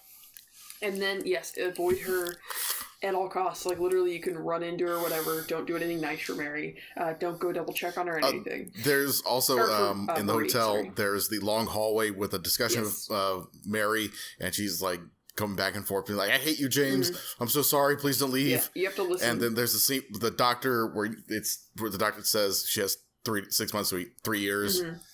So you have to listen to the doctor, and you have to listen to that whole discussion in the hallway. And then basically you'll defeat Marie, you'll go and you'll leave and you'll adopt Laura, and then there's the letter from Mary that she wrote to James. That fucking letter is for the nurse to give him after he died, and then it's so sad. And she performs it very well. Like it, I legit teared up. Like, I'm not even gonna lie. I think that's because it feels so damn real. Like it really. I'm pretty sure that's the reason why he went to Silent Hill, is that letter specifically, because it would make sense. Like, he put her out of her misery, like coming to terms with what he done. The nurse, I guess, finds out that she's passed on, and she's like, she wanted you to have this. He reads the letter, and then he just fucking gets sent. He's like, I'm fucking out. Like she still loved him. Because they call Silent Hill their special place and everything, and he's just like, he's so like, I don't know. I guess maybe to him, like, his wife's back now. mentally, even though she died physically, but the monster's gone, kind of. I don't know. Mm-hmm. A lot of symbolism, but yeah, that's basically it. Ends with him adopting Laura, which I honestly don't like. Agreed. I agree. Yeah, I mean, yeah. Because Laura hates him. Like, she Yep. wouldn't be adopted by him. There's no way. That's true. She I never knows thought he about that killed her. aspect. Killed her. Like, I never, I don't Absolutely. understand that. And I think that's another fucking Silent Hill monster just fucking going home with him. Another one. Because the second ending, I guess the bad ending. In water? Maybe? No. Marie. Maria. Maria. I guess not bad necessarily, but yes. So basically, I actually can't really classify the endings as good, bad, neutral. Yeah. Like, they're all just different. Yeah, I guess so. Because the one, I mean, In Water's my favorite one. I think it's the most fitting. I disagree. Keep going. I know. But Maria, this is one basically you don't read Mary's letter like a certain number of times. You don't look at her picture. You cater to Maria. You spend a lot of time with her. You like fall back for her in the Pyramid Head chase, even though she dies. Like, you try to defend her or whatever. You double check on her when she's hurt. You don't. A subtle one is to not run into her, but if you're Yes. sprinting and she's in the way, you'll just pump her out of the way. And definitely don't shoot her. That's another one. Yes. That's one thing I like. Like, the game is somewhat of an escort mission for, like, small sections. Yeah. And you can totally just pop Maria in the face. You get a game over, but you can do it. Which is nice, because I don't like Maria. I'm just like, I just saved, But, yeah, so basically just really nice to her, double checking on her. And then you have to leave before Mary finishes her thing in the final hallway, which I think is easy, because you could be walking to the end waiting by the door. And then she's like, go on, get out of here. Basically, you freak. Well, that's then by design. Yeah. It's There's a basically pause. set up to where, like, There you get is. to the end right as she's saying, go on, get out of here. I noticed that when I was watching it, and I was like, dude, the timing on that is insane. Yeah. So if you wait, you get the whole thing, which, I mean... So it seems like, honestly, pretty easy to kind of get any of them. It doesn't seem like super locked for any of these three main endings. It's just kind of like how you played, which... It to me, it's always felt like it's just however you naturally played the game, you'll get the ending that feels appropriate. Yeah, which is cool, I think, because it's like, I just want to get to the end, like, whatever, we're getting through this, like that. Maria makes you want to leave, you want to move on, like, and then it's like, oh, obviously you care about Mary. It's like, oh, so you want to take time to take in all the story and all this shit. And then so basically you get to the top, it's Mary on the bed. The only one of them that's actually Yes. Mary, which is interesting. It is interesting, and I do like it, but at the same time I don't, because I don't want James to be an asshole. But basically, well, it's confronting, like, Mary's telling him, like, well, you want this Marie girl, and he's like, kind of just either like lying to himself, or like, I might have had some of the negative feelings you're talking about, but like, I love you. And she's like, no, you killed me. I was a burden. Yeah, because he like won't admit to himself, but by this time in all the other endings, he's acknowledged that. He's like, I did this. He's like, because in his cutscenes he says, I didn't want to see you suffer. No. Yeah. I couldn't. I hated you by the end of it. Like, so he admits that to himself. She has to pull every single answer out of him in this one. She's like, you hated me. He's like, no. And she's like, yes. He's like, yeah, okay. I hated you. For real, though. I think the Maria ending is the most ominous, because what happens after that, though? You better take care of that call. Oh my god. Yeah, so like that one basically you get to the end, you leave with Maria, and then she coughs again, which is what I think, because she's a Silent Hill monster. I'm pretty sure this is just Silent Hill trying to continue to punish him. Oh, like, absolutely. She's gonna get sick. He's gonna have to live through this whole thing, this like the vitriol and hate that Mary spewed at the end. Like, or it could be a second chance in somewhat a way. Like, what are you gonna do now, James? The exact same thing. Like, go live through it again. Like, he hasn't changed. He literally, he did. I think that's what it means. I think that one is actually just like a prolonged version of hell. I can see that. The other thing too that's also a little scary about it is, like, I feel like whenever she does cough and he says, you better get that checked out, he feels cold the way he says it. Yeah. Like, this bitch again, kind of thing. Like, I don't know. Which is, I mean, and she's sick, like, but he just doesn't want to acknowledge it. I guess that's probably. Because she's the ideal version of Mary, according to his thoughts, I guess. I don't know. I guess. His subconscious, like you'd say. I think the ideal in that she's not sick is pretty much like what I got. Like, and she's down to fuck. But like Mary would have been too had she not been Mary sick. would have totally been DTF. Mary was a fucking bro. Absolutely. Dude, absolutely. And then my favorite one is in water. This is where if you just keep James like at a pretty low the whole time, like look at all the depressing stuff. So like Angela's knife, the diary on the roof. You have to just actually keep him like low health too. Like don't heal super often, which I guess is symbolic of self-harm. Like he doesn't want to help himself. Yeah. You have to read the note in the bar walls that say like, you should just die. Maybe go into a different place. Yeah. Then there's like you have to listen to the doctor stuff. A lot of the stuff with the Mary scene as well. You have to do here, listen to the whole scene, and don't be too nice to Maria. And then Maria is who you find on the roof. She's responds the same way in the Leave ending. She's like, "Don't leave, whatever." And then after you defeat her, it has the same cutscene with James talking to Mary on the bed, as it does in the Leave ending. And except in this one, at the end, he grabs her body and leaves. And then you hear him drive into the lake. And then the note, Mary's note plays, and there's just water in the background. Yeah, and it ends with Jim saying, "Without you, Mary, I've got nothing." Yes. Now we can be together. Yes. Which I think that one is the most fitting out of those three. At first, I thought it was, but Drew, what do you think? The latter half of the game to me entirely feels like he's not necessarily on the up and up, but he's facing his demons. Like just the Pyramid Head fight alone at the end when he's like, "I don't need you anymore." He doesn't need it anymore because he's literally like accepted what he's done and he's going to confront it and face it head on. Like that to me is not a man who's just like, "Yeah, I'm gonna go do this and just fucking off myself."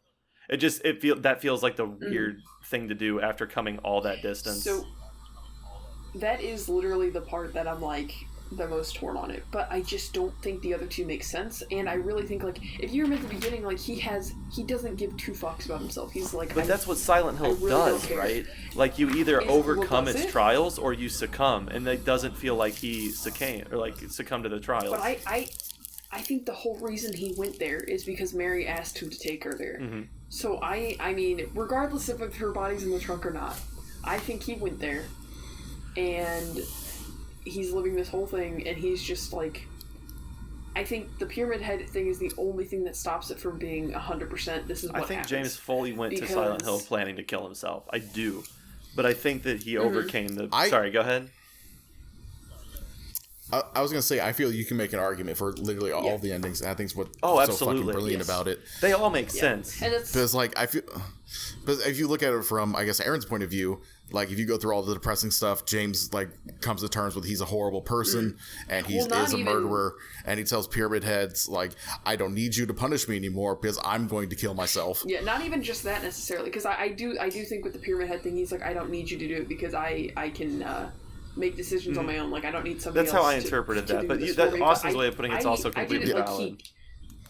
So yeah. Yeah, or you look at it Drew's way, where he faces his demons and gets over it. Yeah, they're all three good endings. Like not good, but like I guess. Sorry, go ahead. Well done. Damn it. I was just gonna say that. No, you're fine. I do think it's like in his mind, like, so the evolution in the In Water one is that he is very depressed for unknown reasons, but by the end of the In Water one, he realizes he can't live without Mary and doesn't want to. So he's like, okay, you know what? This is what I'm going to do. Like, this is what I came here to do. I love Mary. I don't want to... Like, even in her letter, she's like, I can't bear the thought of you... She's like, I can't ask you to remember me, but I can't bear the thought of you forgetting me. And I don't think he can either. And I think he's like, you know what? I killed this monster so Mary could be free, so I'm going to go be with Mary. I think that's what it is. Yeah. I think that's what makes sense to me. I don't know. I from its inception, Silent Hill always seemed like it was set up to, like, challenge the person's, like, psyche and everything, and it just feels like he came out on top. Especially where everyone else before him failed to do so. But he killed somebody also. Should he come I think so. Fucker shot him first. You really think Laura would, No, I meant his wife. See, that's a whole... I feel like that comes down to how you feel about James as a person. Yeah. Right? Do you think he was in the wrong? Like, do you think... I don't know. Obviously, he was in the wrong, but, like... Is he a bad guy? And then again, we don't even know the full story, like, because he says Mary said she wanted to die, then he said she didn't want to die, and you can see, like, if someone with cancer that bad, like, some days you'd be like, just kill me, I don't want to live like this anymore. Then other days you're like, I don't, I want to live. Suicide debate to be had here. Yeah. Yes, exactly. But there's also less violent ways to do that. I agree. There totally is. He didn't have to smother her. To be fair, though, it was a man at the end of his wit. He definitely acted on impulse. I think he was just done. It was definitely aggression in that. There was aggression. Oh, 100%. In that too. Even though that's why he says it's like it was as much for him wanting to put her out of her misery as it was to him hating her, and he just wanted to feel her. He wasn't lying about hating her, but he also didn't want to do it. Like it was a mix of both things. It was a crime of passion. For sure. Although I think she's totally justified, 100% on that one. Absolutely. I don't think there's even a shadow of a doubt on that one. I think they both are, but I don't know. It just, and I don't know. I think he was in the mental state that was for sure a monster. Like he needed to free his wife essentially, and she wouldn't.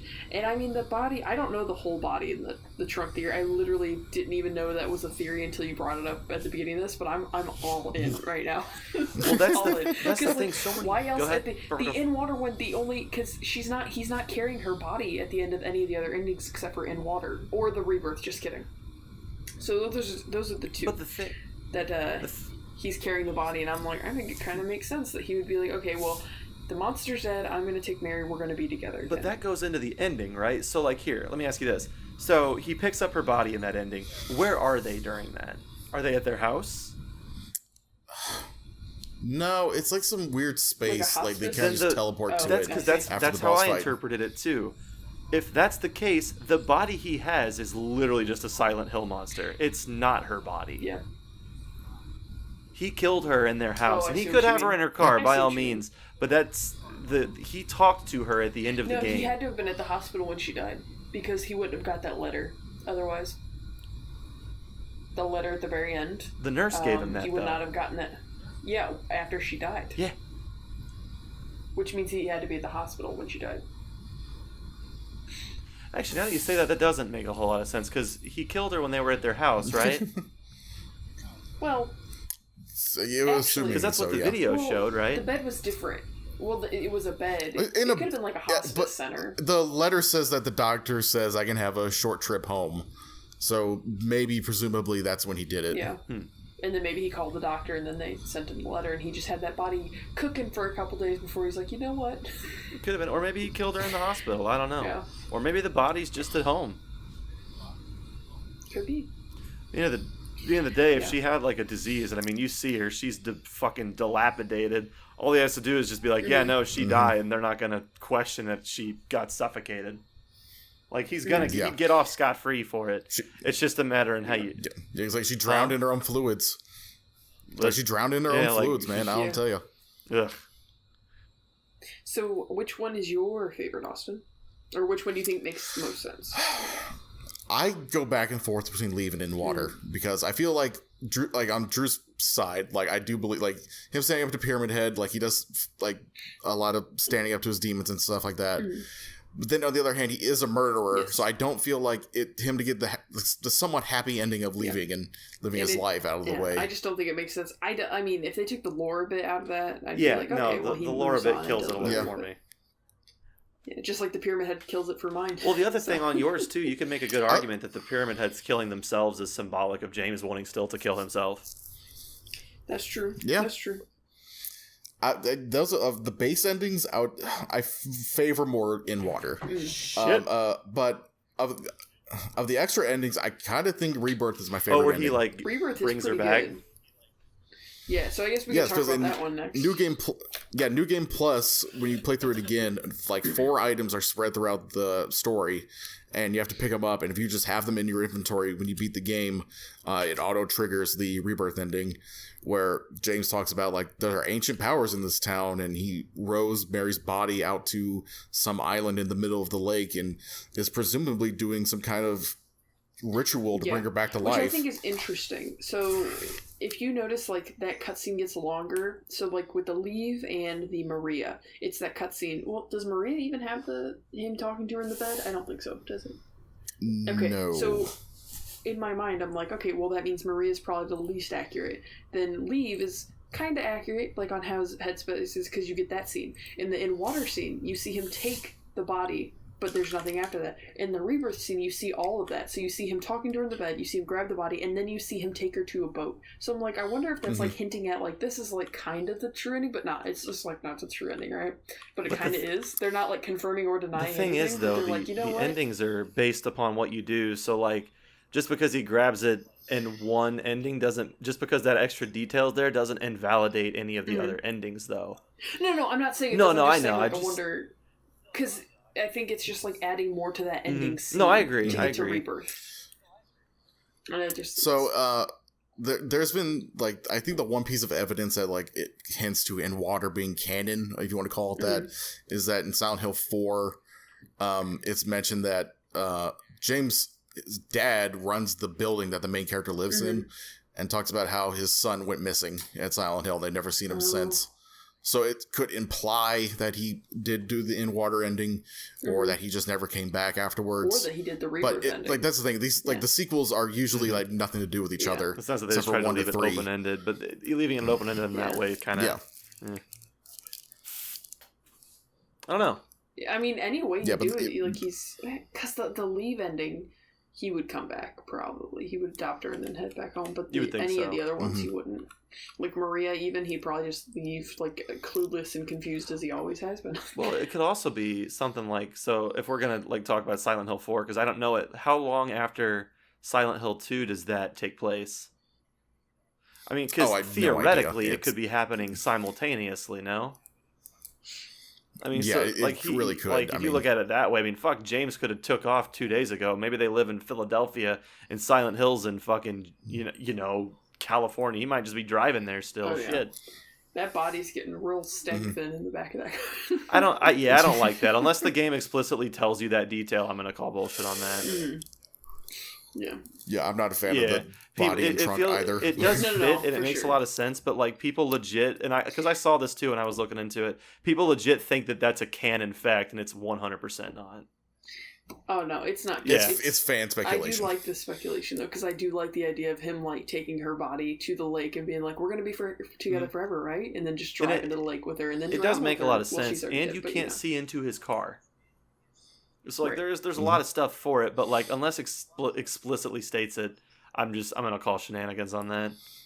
What if there's a secret? So, fun fact about the Rebirth ending: if you go to the Boundary Break video in Silent Hill 2. He actually goes to the island where the Rebirth ending takes place.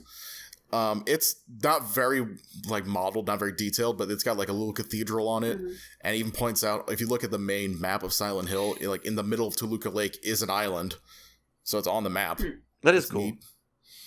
Also, can we just talk about how fucked up Toluca Lake is? There's like a note or a book somewhere talk about little hands coming up and pulling people down and shit.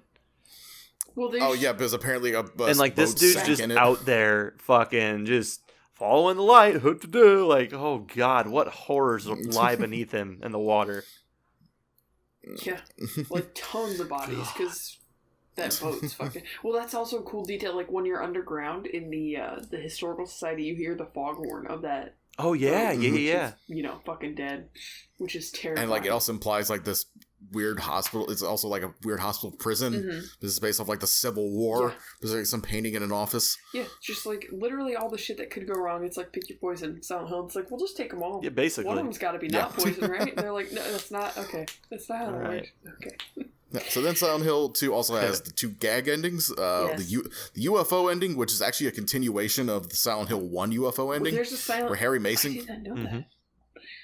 Yeah, Silent Hill 1 started the UFO endings, and then in 2, like, Harry Mason comes back with the UFOs, and it's like, hey, what's up? It's like, and James is like, I'm looking for my wife. And Harry's like, weird, I'm looking for my daughter. And he's like, I don't know what you're talking about, but I'm looking for my wife, and they're like, Zap, you're coming with us. Yeah, and I love that he just used his PlayStation 1 They didn't model even try. from Silent Hill 1.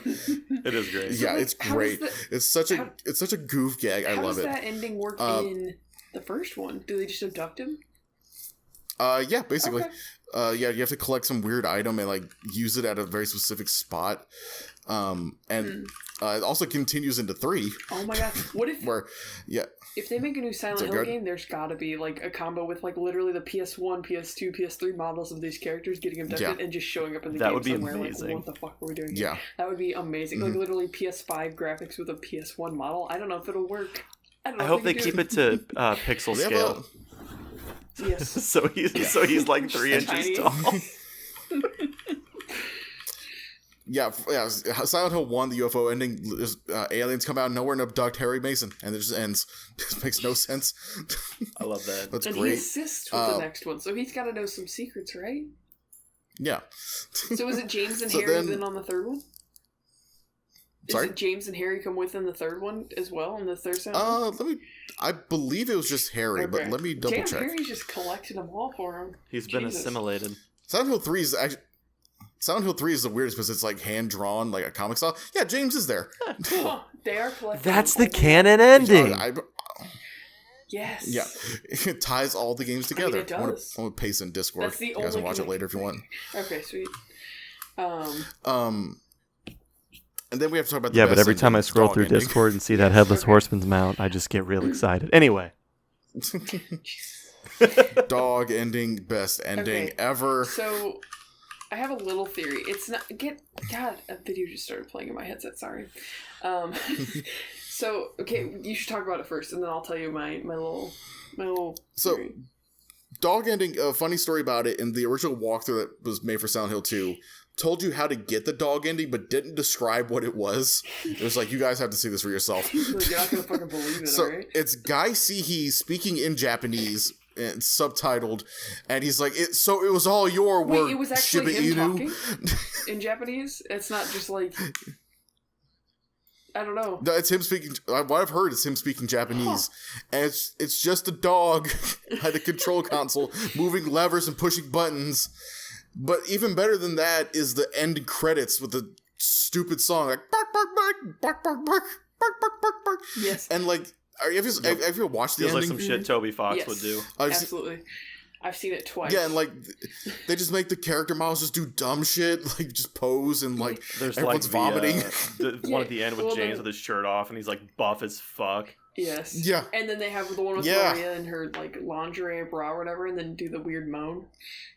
Okay, so can I tell you my theory? Go ahead. So, if you notice, if you rewatch the credits, there's a segment where it gets really scary for a second when Eddie's pictures show up, and I think that's the dog Eddie killed, and he's putting Eddie through hell. That's what I think. Because it's terrified me because I was watching it late last night. And I was like, "Oh, this is cute," and then it just went like, and then Eddie's he picture did do that. You're right. He did growl at Eddie. It terrified me, and I was like, "Whoa!" And he did it for like 2 frames, and then he went back to just being happy, and I was like, "No, I just assumed it's because he knew he killed a dog. I guess I didn't think that it could have been him." I was thinking that it was like, what if that's the dog he killed, and he's the one in control of Silent Hill because he's just torturing Eddie, and it works because if you think about it, since Angela's demon, James can see, and theoretically other people can see James's Pyramid Head or just Pyramid Head in general. What if Eddie's demon is a dog? Because it makes fun of him.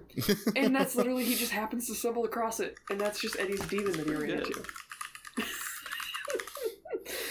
I just hated that credit scene, and I was like, oh god, they couldn't have done that for no reason. It terrified me. I don't know what Japanese man decided to have that be in the game, but he deserves all of the awards.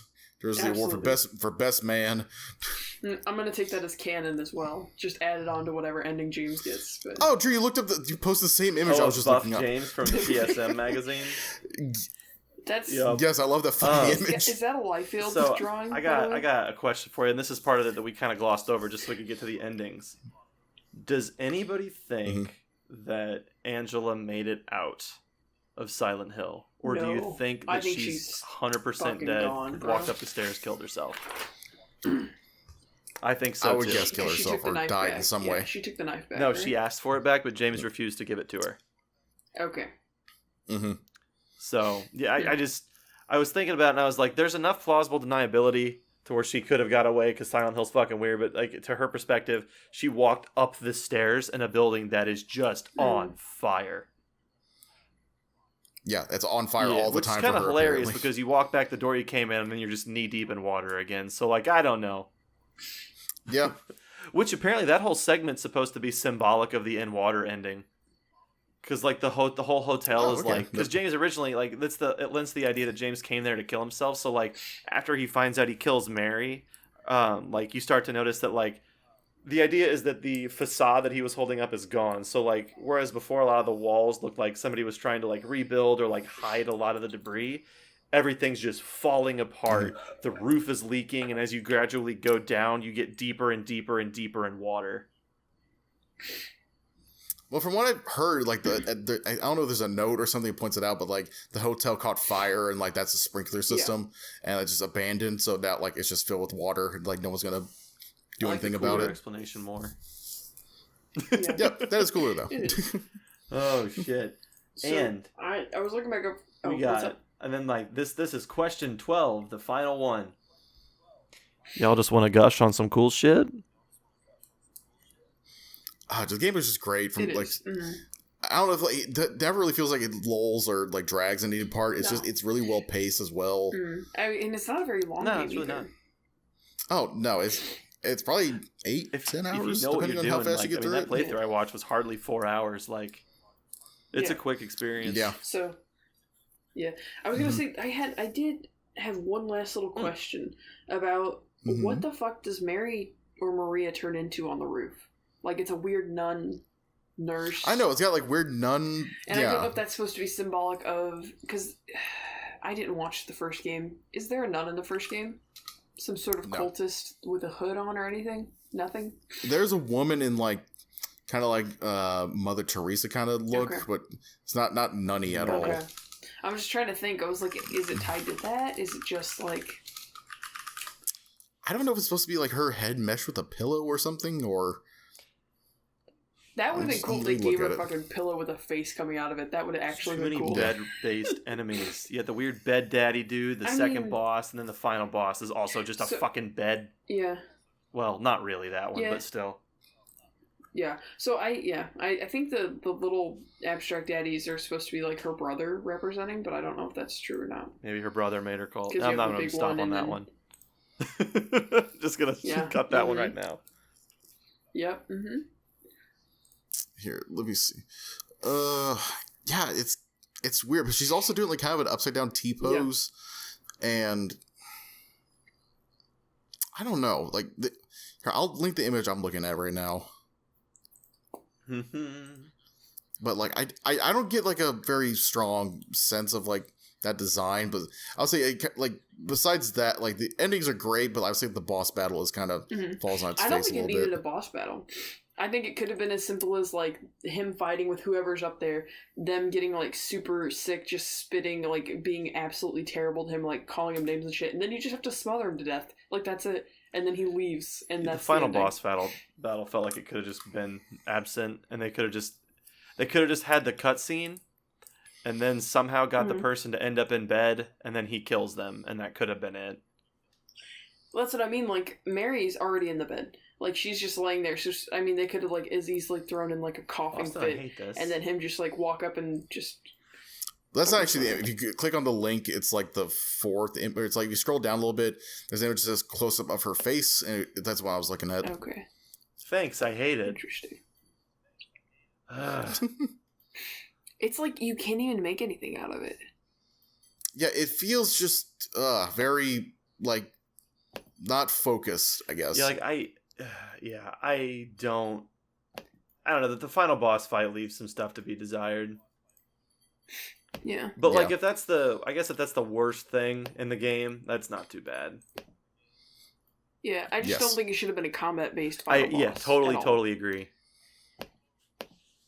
I feel like you can get away with stuff like that nowadays, but like I probably back then, like some upper management or it's just the team was like, well, we need to have some kind of ending where you fight a monster. Ugh. Resident Evil does it. I bet that's I wonder how many times that was said during development. I think that was Silent Hill 2. Yeah, we only talked about it for like 3 2.5 hours. 3 hours. Fuck. So far. Yeah. Dude.